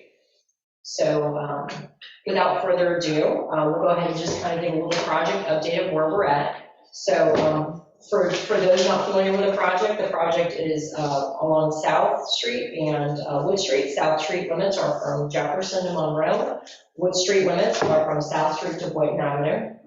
So the scope of the project includes milling and resurfacing, ADA ramp reconstruction for the sidewalks, isolated gutter and drainage structure repairs. So that was the main scope of work. Oh, go ahead, sorry. It's actually to State Street. It's Route 31, but they. It's Route 31, it changes the name, which is confusing, but just for residents online, it's going to State, that's all, just a quick amendment, yeah. Thank you, sorry about that. Looking at our kind of where we're at now on the project, so we started the fall of last year, we did some survey out there. And then now what we're kind of at is we've done an ADA ramp assessment along both corridors to see what ramps didn't meet criteria and identified which ones needed to be reconstructed as part of this project. And so we assessed about 18 ramps within the corridor, approximately 10 of them within the project limits did not meet ADA criteria. So we also did some pavement coring out there to assess the pavement condition. So we did 6 pavement cores out there, 3 on each of the streets to kind of assess what we're working with regards. Go ahead. Can you describe what coring is, just for people Of listening? course. Just so A pavement coring is where we kind of go out there and they use a drill about this big and they drill down into the pavement to determine what the existing pavement condition is with regards to the thickness of the lifts or sections of asphalt and what type of asphalt was used. It also lets us know a condition of how well it's holding together, whether it has separated or delaminated is the term, or whether it's holding together pretty well. It kind of lets us know the reason why we do this is to determine what we need to do to resurface the project. So in a nutshell, that's what we went out there. Yeah. Thank you for the things. So it's sort of like an archaeological dig for the street. It is, it Okay. definitely is. It kind of gives us a history of what's been done so far, how well it's holding together, and what we need to do in order to fix it.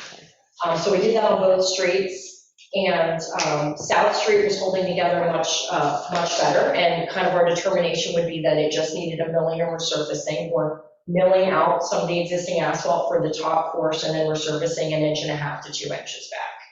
So, but Wood Street, when we did that, the pavement cores were separated. So the sections of asphalt were not holding together anymore. And so really it kind of determined that in order to fix it, we would need to do a full depth reconstruction and actually remove the existing asphalt and replace it fully. So if you were looking at the cores, essentially the narrowest section had about 4 inches of asphalt, 2 inches on top of 2 inches, and they had separated fully. And so it's allowing water to get in there, it's deteriorating the condition of the roadway. And in order to fix this, we can't just mill out the top part because it's gonna keep falling apart. We gotta take out the asphalt and replace it completely. So it's essentially a whole new road? It's gonna be a full reconstruction. Full reconstruction is what we would call it, okay, Full just so I'm reconstruction is understanding, what we would okay. call it for Wood Street. Okay. So there just wasn't enough. At the areas where it connects to the side streets, it was in much better condition, but as you can see within the center of the roadway, it's cracking pretty poorly, and that's where we took our course and found out the condition. Go ahead. Might you just comment a little bit on South as well? So if my understanding was coming into this meeting that South might have needed a full redo as well. What's that? She did comment that she didn't think it You know, made it. that's not the case. No, that's not the So case. and how Some long better do you shape. think we might have until that is necessary? On South Street. And On so, South Street. If you continue with continued maintenance, we can give you an estimate on that, but the pavement's holding together really, really well. I know the history of the roadway originally was a county road, so it was built with much thicker asphalt section. Mhm. And so if you continue with your maintenance, it kind of pushes off your reconstruction further and further out. And usually our resurfacing is about a 10-year program, is what we do for milling and resurfacing, not reconstruction. So if you keep up with your milling efforts, you can push off reconstruction and keep it further out in the future. I don't have an exact It's okay. time frame, but it wasn't, based on the pavement cores, the asphalt's holding together very well on South Street. Mhm. And so we're just going to replace the surface or the top course. That's Would great. be our recommendation for this. That's great. Yeah. Very good news, right? Yeah. Perfect. So that kind of covers kind of our pavement condition on the roadways, our ADA assessment. So what we were going to get into now is the typicals. Before we get into the typicals, were there any other questions? Okay, perfect. So Wood Street, because we are reconstructing the pavement on that, gives us a little bit more options with regards to the typical section on the street. So what I have right here is the existing conditions. So within the existing conditions, we have about a 5-foot sidewalk on each side. I know there's a segment where it's a little bit less than 5 feet, where it's a 4-foot sidewalk. But we have our utility strip with our overhead electric, and then we have a 10-foot existing travel lane and an 8-foot parking lane. And the right-of-way is about a foot off of the sidewalk. So there's not a lot of distance between the private properties and the village right-of-way. And so that's what we're working with in existing typical sections, a 10-foot travel lane and an 8-foot parking lane. So there's a couple different options we came up with. And so option one, can you guys see this one, or do you need to? Okay. I have an extra copy if you want to. Can you do that? Oh, yeah, that's great. We have a couple Thanks, Dave. Yeah, you're welcome. Good to see you. Can I ask you, which sidewalk is the 4-foot one? So the 4-foot sidewalk is only along the south side of the project limits. Sorry, let me use it. If you're on, I have it right here. So the 4-foot sidewalk, there's 135 feet of 4-foot sidewalk on this side of the roadway right here. It's basically where it intersects South Street. Make sure, yeah, where it intersects South Street. It's just in front of a single property owner. And then we do have the right of way there to widen it to a 5-foot sidewalk. So that would be our intention. So that's the side of the telephone pole? Correct. Okay. It's the side with the telephone poles, yes. Do I understand that option 2 is the only option that offers curbing on both sides of the street? Yes, I'll go through the two different options real quick and talk about option 1 and option 2, and we'll get full feedback. But you're not doing it as far as cost estimates. That doesn't enter into this. You're only doing options according to construction and not cost. Are they Cost would be the same on both of them. So we'll get into the construction cost as well. So what I'll do is I'll go through, for those that aren't as familiar with the typical sections as you are, I'll go through the differences between the two, and then we'll talk about the cost. Okay, thanks. So with the first option, again, pavement reconstruction for the full width of Wood Street, and then we would be putting in a concrete gutter, which is just going to transfer the water essentially to the existing drainage structure on that side. So that's option 1. And due to the width between the side where the sidewalk is and this utility strip, in order to put in the 3-foot concrete gutter, we would end up needing to take a foot away from the travel lane, the parking lane, and the utility strip. And that's where you would get that 3-foot curb. So this typical section, you have an option of either doing where the roadway is currently draining like this, which is called normal crown, where the water goes to both sides of the roadway. So there's an option to reconstruct it to continue that. And there's also an option where we could slope it all towards the concrete gutter. So those And are that's two the one different at Boughton?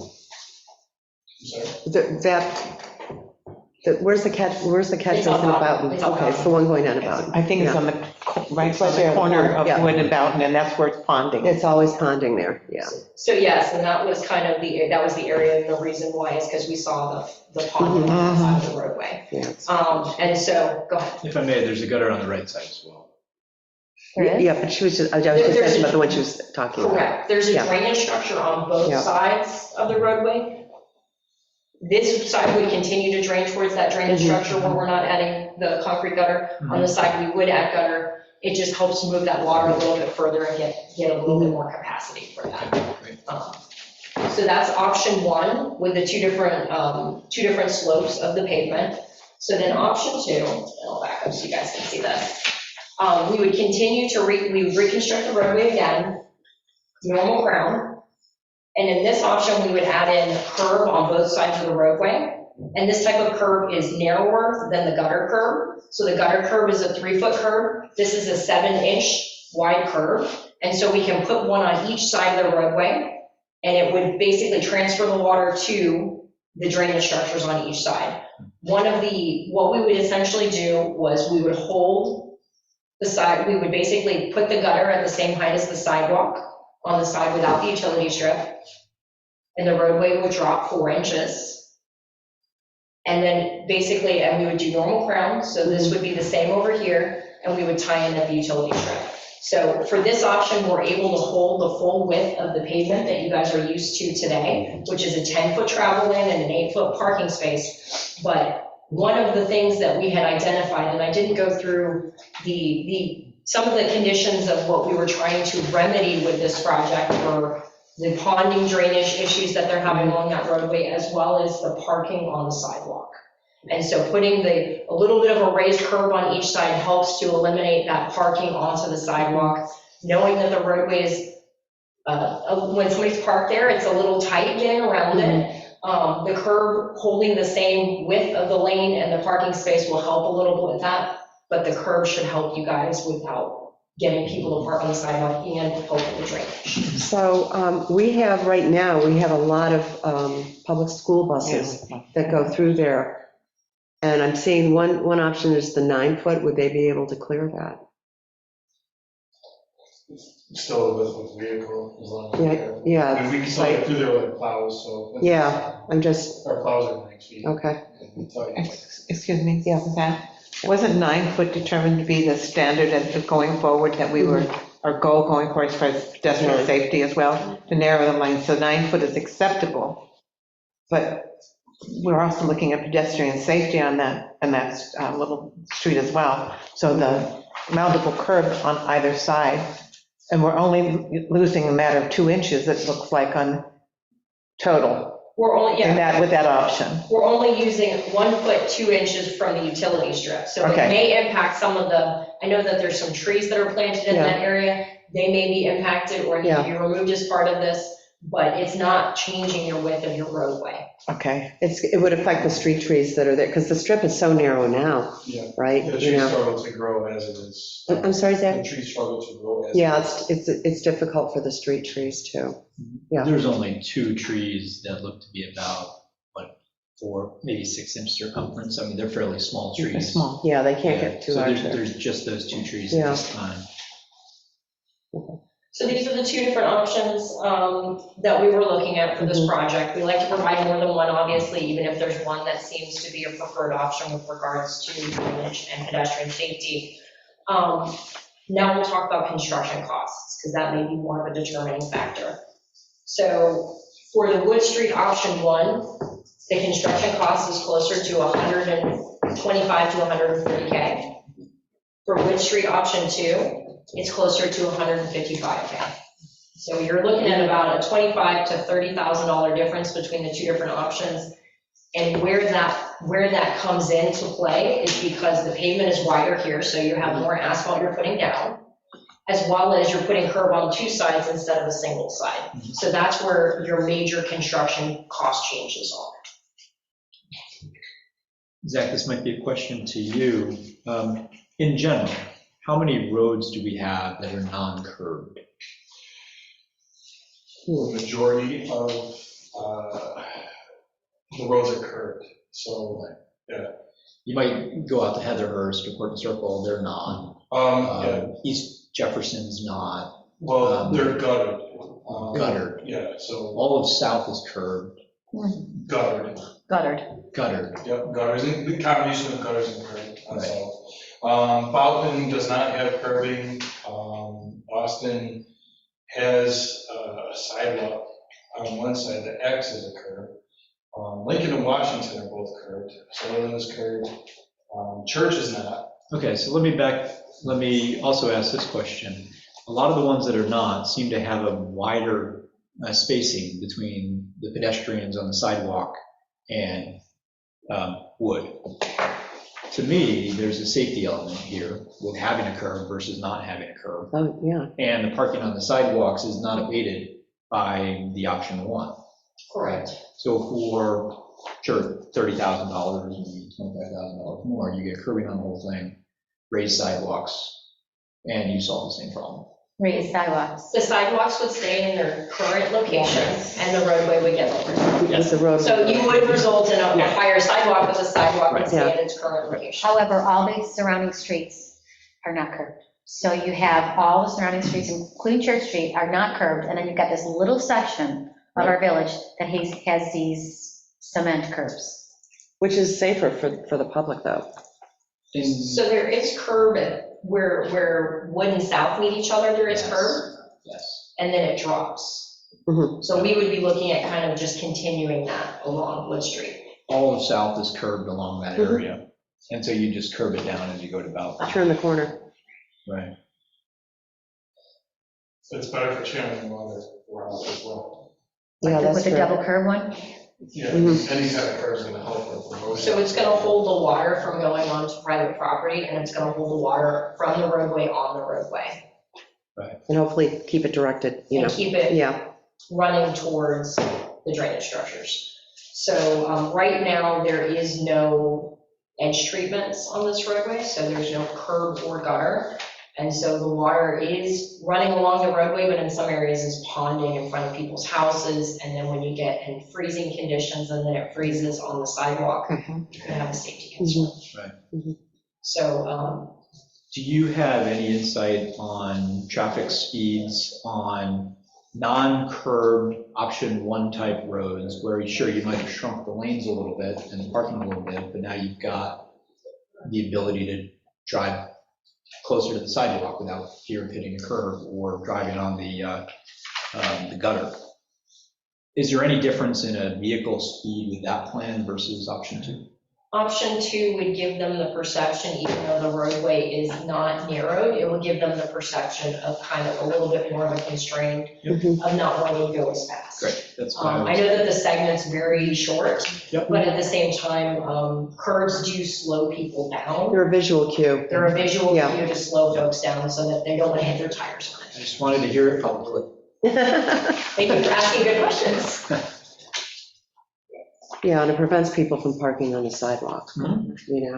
Yeah, I think all of it is safer with option two versus one. yeah, And it's a continuation of South, and it yeah. eventually move to a curbed village from a pedestrian perspective. I think safety is significantly higher.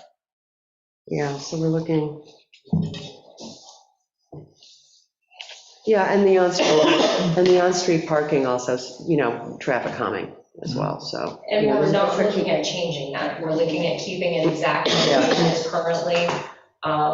They would just have curb next to them, so they'd be more likely to stay on the road then. We're hoping, And that's, what do we have, 4 spots? yeah. Yeah.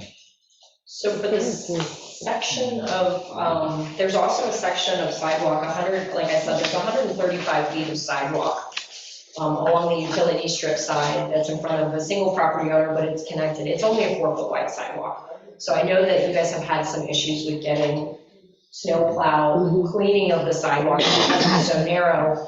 And it also doesn't meet ADA criteria. So if we're going out there with concrete already, if we've got this project, it's essentially $6,500 essentially to replace this sidewalk.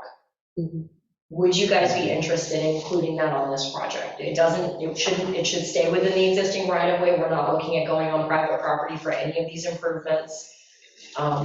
but I just needed to bring it to the board to see it and the public to see if we get some feedback on a yay or a nay for that. I think it's money well spent because we're bringing things up to standards, current standards, and also better access for DPW. Do we go on private property then? Do we have to ask, is there a private property on that space that we would impinge on? No? No, the right of way. So that's what go ahead. No, sorry, We're trying to design these plans completely where we would not need any access on a private property. There may be one location where we need to do a little bit of a tie-in with, but we will coordinate that directly with you guys. It wouldn't be permanent improvements, it would be something where it would just be fixing their connection to the sidewalk. So that would be coordinated with you guys, but we're not looking at permanent improvements on private property as part of this project. yeah. So to that end, the road has 2 sidewalks on both sides. Is it fairly typical if you can have one side be ADA that you still worry about the other? Or are we doing both sides fully 5 feet to accommodate the plow, right, or the sidewalk? Well, that's our choice. We have the choice to do that, right? And to that end, to what degree are we disrupting the residents to do that? I do see there's a walkway, for example, a brick walkway there. So the brick walkway area, we can talk about that. Yeah. That location right now, the sidewalk's sloping in the opposite direction and pumping water. So we've identified that at that location, the sidewalk needs to point towards the road because the sidewalks are supposed to point their drainage towards the road so that we're not putting water on private property. That area of the sidewalk has to be reconstructed, but that's not the 5 foot. The area where it's 4 foot, there's no driveway access, it's along the private property. I think like along the blue Oh, I see the It's along the hospitals, where all the fence. hospitals are. I have it right here. Yeah, and I see it. Yeah. It's right here. So, Yeah, that's here. Would you have to have them consider removing the fence, or just would you push it out to the hostas? I mean, how disruptive is this to the resident, and how do we accommodate the resident if it costs money to? That's what I'm saying, that's not private property though, right? That's village property? I'm just asking. when we looked at it, the fence was not on village property, the fence was on private property. Okay. If there's plantings that are between the fence and the sidewalk, and there may be some construction in that area, they could get damaged, but those are technically which would technically be on the village property. Okay, and the damage would be to the contractor, or if it were to get damaged? I mean, I'm all for widening the sidewalk, I just want to make sure that I cover the basis, that Yeah, I mean, I think it's a solvable problem. I hear where you're going. If something happens, let's see how we can yeah, mitigate if it. something happens, somebody takes care of it for the Mhm. resident, it's, Mhm. right, it's either, is it us or is it the contractor? So it depends on how you put your plans out. We don't have landscaping in our plans. Landscaping is like a whole nother ballgame. Typically, what we do is, if in the past, if it's been within the DOT, state, county, or village right-of-way, then the homeowner can move their plans before construction, so that they're not, if we know that we're putting a sidewalk in that area, Yeah. coordinate with the homeowner, have them move their plans to another part of their property, because technically that would be the village right-of-way. Yeah. And so that could be coordinated ahead of time. Yeah, I had, in another place where I lived, I moved my plants because they were redoing the sidewalks, and I put them back, pretty standard. Yeah. Any other questions from the board at this point? Nope. Okay. That's kind of all I had here. Is there any comments from the public? Do you guys have any questions? I missed a minute there. You're not moving the sidewalk on South Street. No. Great. South Street, we may be reconstructing curb ramps along, but we're not relocating sidewalk at all. Great. So. And they'll be brought up to present standards, ADA compliance, all of that, so. Jesse, from your perspective, because that's right by your house, how's that sound? That sounds good. I would just ask a question about how it's narrow, more narrow with option 2, right? Option 1's more narrow. Option 2, we keep the full width of the roadway and we just add we add curbs. I really like how it addresses drainage on both sides of the road. For the blue house on the non-utility side. So one of my questions would be just to make sure that fire and emergency whatever option we went with, was able to get through easily. And I do like the lowering of the road with a curb. I think that's great. Some of the neighbors tend to park, including myself, on the sidewalk, just to give us a little bit more room so vehicles can get around us without taking out our mirrors. So that's one thing to consider. And I do like that we're keeping parking spots. Those driveways are very short and narrow, so having those spots, especially in the busier months of the summer, and being able to move our vehicles in and out, easily, I think is important to families. So I do like that, and just traffic calming, as you said. Yeah. That's why my truck is out there so often, to make sure people slow down and have to go around. It makes a difference. Yeah. Do you feel like it's a cut through much at all? Certain parts of the day. Certain parts of the day? Yeah, Definitely. School. Yeah, School. cut through. Are there spots for additional roadside parking, or do you think the 4 that are there is sufficient? I don't know where else you would. Yeah. Yeah, I don't like parking streets. Because you lose the line of sight if you Mhm. keep, move it further down towards the intersections. Yeah, just asking the questions. Zach could probably help with this, but I think we had 3 spots at one point. We added another one. Yeah. Closer to South Street. Yeah. That seemed to help. And now that people know that, they pay close attention to it, not from south. Yeah, it kind of created a pinch point, so people were forced to Mhm. to Slow down. or at least yield in some way. Yeah, We experimented with the parking spots. right, but it's still a 2-lane road. Well, in certain spots. If Yeah, it's- Yeah. Right, If people are parked, it's a 1 lane that's right, essentially. that's right, it's a courtesy But pass. at the points where you're entering and exiting 2 lanes because you need the safety of a vehicle to be able to stop there. Yes. And Wait. Yeah, people stop and yield. It's, it's traffic calming. Yeah, Emily? Yeah, is there any opportunity for traffic calming on South with this project? So for South Street, we were just milling and resurfacing the project, and we weren't looking at changing where the curb was or the location of the curbs. Are you noticing, I know that there's a lot of crosswalks. I noticed that for you guys. Are you noticing? It's a huge, South Street is the cut through in the village. It definitely is. There's tons of speeding. I have noticed the sheriff out a little more recently. What we can do is circle back, because we have in a traffic plan, a traffic calming plan, that actually SRF did quite a while ago. But we could bring that back, work with the neighbors and talk about where we think those points are, we can revisit it, basically. Yeah. I Because mean, it's one thing to do the where we're work. at is basically the straight. It's a straightaway. Mhm. And so like everyone's, I know we have like the stop sign that you put in Yeah. a couple years ago, which was nice, but then once they get up our, they like straight again. They speed up again. Yeah. We were planning on, attempting to reduce some of the speeds down through there with paint schemes. Yeah. And the possibility of a chicane where that document is actually. So rather than having a straight shot, I guess if you're approaching Jefferson, there'd be a chicane in which traffic would have to kind of swerve around it. That was one option we were looking at. Speed bumps, somewhere in between Boughton and Jefferson.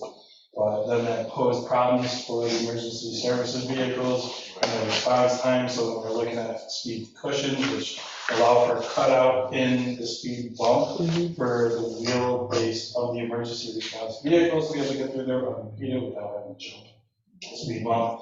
So there were some options that we were looking at, Well,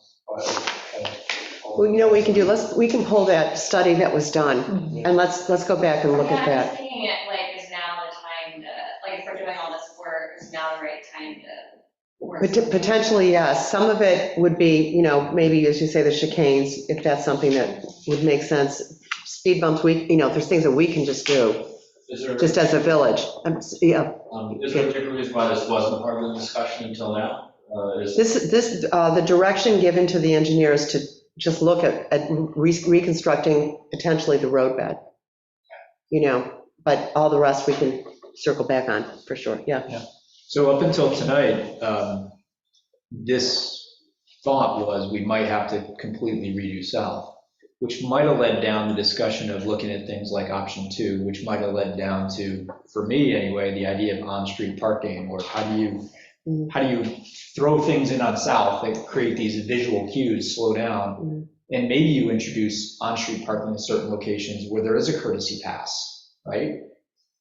But at this point, up until tonight, we thought this was going to be the first meeting where we were going to basically tear it down and rebuild it, and come to find out we don't have to. So now, to the mayor's point, I think we just come back and relook at. Revisit Yeah, that's some sort of- traffic calming stuff for South. So if we mill and pave or oil and stone or whatever, could we introduce marked Parking. on-street parking? And are we willing to introduce that as a possibility? I believe the policy already allows for parking on the east side of the road. Yes, But it's our road, so I guess It already we exists. make the policy, right? Yeah, isn't that But they're fun? not I know. painted spots.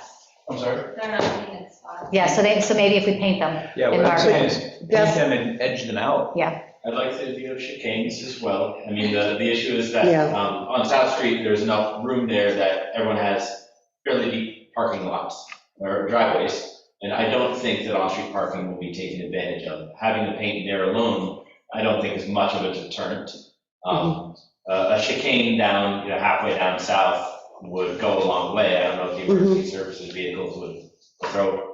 It would have to go through their approval. Yeah, we would work with them. Yeah. They worked with us on all the other Great, traffic we'll have a calming. conversation if that's the right time. I literally, when we moved in, over 10 years ago, like one of the first things Bob Corby at the time said to me was, man, at South Street, what a problem. We're going to repave it this year and we're going to address all these traffic issues. And so, Here we are. here we are, 10 years later, literally, yeah.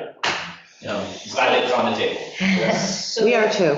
there are a lot of traffic calming options to kind of look at, but there may be larger, obviously, costs associated with them. The south cost that we provided for the bonding was milling and resurfacing and striping only. And so if we end up adding in areas with reconstruction to create horizontal deflections for chicanes, the construction cost for South Street would go up. So we also, just to kind of know, because of the scope of the work, we could need additional survey. Sure. Because we were only doing drone for we have full survey on one, we do not have full survey on south. So if there's specific areas where we need to do horizontal deflections and stuff, we may need some additional information. So it'd be good for us to figure that out sooner rather than later. Yeah, I think really the action item would be that we would go back and pull the reports that were done prior Okay. by other, traffic consulting firms and really take a look at what they came up with, because that's a good starting point, Yeah, Mike. I've said this before. I live on South Street. I don't see the speeding problem. Most of the time when I pull out of my driveway, there's no cars in sight either way. I understand that people may go a little faster down on the straightaway, but I haven't noticed that. So that's another point of view that you Okay, need. thanks for your input. No, appreciate it. If you could comment, so the bond and the costs that we were talking about with Southland Wood, what is the cost? Did you do that work on the planned South Street work? So you gave us some cost outlines for Wood. What were the cost outlines? So the cost outline for South Street was around 480,000. Around And again, these are based off of preliminary numbers, Yep. not final quantities. We just need a number to work with. Yeah, it was 480 was the number we 480 got. was his number for South. Mhm. Those are construction costs. Those are Those construction are costs. full Yes. construction. And that's everything. That gets us. Sorry, to the- what's Sidewalks, everything. The 80, yes, it should be, it's the 80. Bringing everything up to 88, that's where I'm going. Yes, yes. Yeah, thank you. Okay. That didn't include any curbing. There's no curbing on South with that, right? It's just, There's some areas on South Street that the drainage structures need a little bit of curbing replaced adjacent. It's actually gutter adjacent to them that needs to be replaced. And so the curb that's adjacent to the curb ramps would be replaced if we're replacing the curb ramp, as well as if we're doing any of the drainage, minor drainage structure improvements. And that's included in this cost? Yeah, that's right. Okay, just so everybody understands, yeah. Did you happen to look at the relocating the crosswalk at Locust?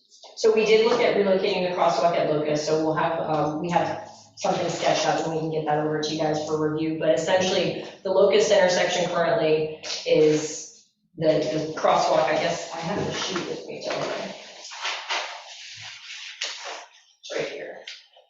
So the existing crosswalk is kind of at a diagonal, coming from Locust Yeah. onto Wood Street. And so we're looking at making that more of a straight across the road crossing for that, so. Mhm. Which makes sense.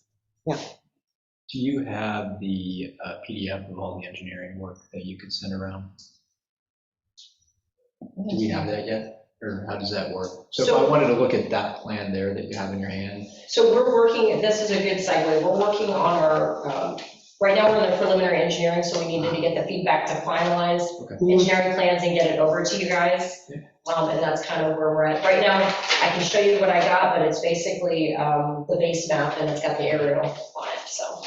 so then regarding Wood, you just need to know if we prefer 1 or 2. Yes, And regarding South, what do you need to know? I would need to have the study, I guess, that you guys have done. If we want to do any traffic calming and stuff, that's the the big structure. We'll pull it, and we'll also show the residents too, the study, and you got, because it's important to get input from everybody, Okay. So that's the next action item too. Yeah, definitely. So does that have, Oh, sorry, you sorry, go ahead. does that have to go to a vote for us, which route we want to go, or how does? Yeah, we need to give GPI direction from this board going forward as to which options we would like to pursue. But yes, Just a Kate. question, I know Mike expressed an opinion, there wasn't much speeding there, so now it's in a matter of opinion, and I believe, do these studies, do they take measurements? I remember. Yes, they do. So we have data on this. Yes, we have data, and then we also put the speed, the speed sign there. Speed century. Yeah, speed century, thank you. And I have to say, Yeah, the 85th percentile, we'll see it in like upwards of 50 miles an hour. Yeah. So, I have to Yeah, say, I It just, shows that they're speeding. just so the public can hear that, in the straightaway on South Street, when, because we can collect data with the speed sentries that we put out throughout the village to see, what percentile of traffic is speeding. And on that one stretch of South Street, as you head down towards Jefferson Road, it was, 85% were over 50 miles an hour? and at one stretch. And the speed limit along that road is what, 20 miles an hour? Right. Wow, okay.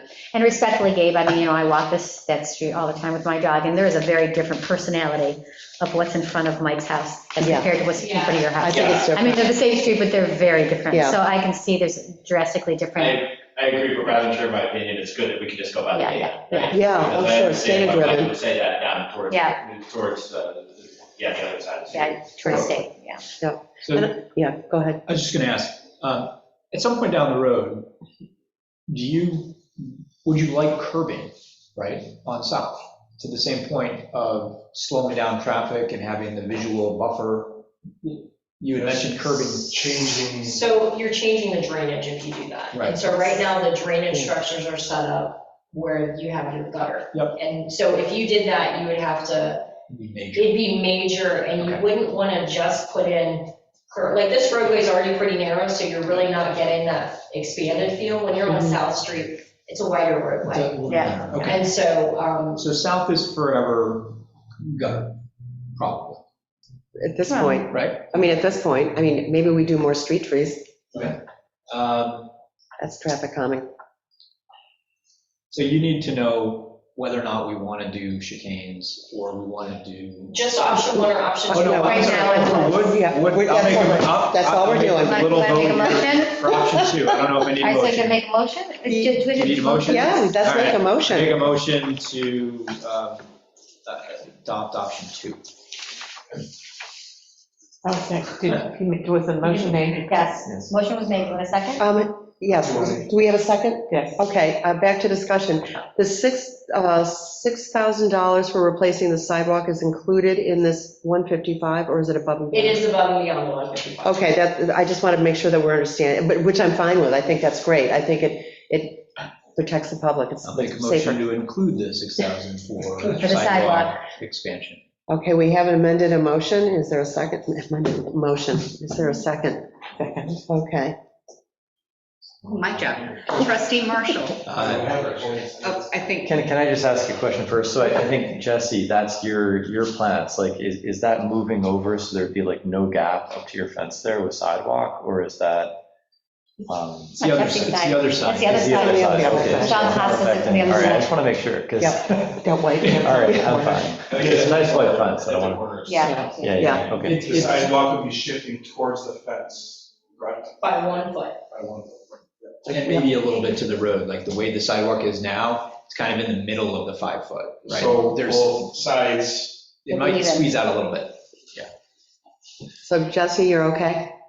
I think it's great. Okay, okay. All right, All I don't right, want we to got speak for it. everybody. yeah. Well, but we're asking, Here you you're on go. wood. Okay, so Roll call. roll call. All right, we'll start all over. Trustee Marshall. Trustee Coe. Aye. Trustee Lampier. Aye. Trustee Lightgev. Aye. Mayor Plummer. Aye. Motion passes. Okay. there Thank we you go. so much. Thank you. Really, this was really, Thanks so really much. helpful, I think, to kind of bring us all up to speed. I'll You know. go take that traffic study with SRF. Thank you, and we'll take a look at that and see Yeah. what we Mhm. could. Yeah, give us some potentially ideas. incorporate. Give us some ideas, see what we can. Great. And then bring it back to you guys. All right, thank you. Very much. Okay, is there a motion to So, adjourn? Yes, I make a motion to adjourn. Is there a second? Second. Okay, roll call. Okay, Trustee Lightgev. Aye. Trustee Lampier. Aye. Trustee Coe. Aye. Trustee Marshall. Aye. Mayor Plummer. Aye. Motion passes. Would you would you anybody Thank you. comment? No, I know. Everybody. I didn't even have a memorized. I know.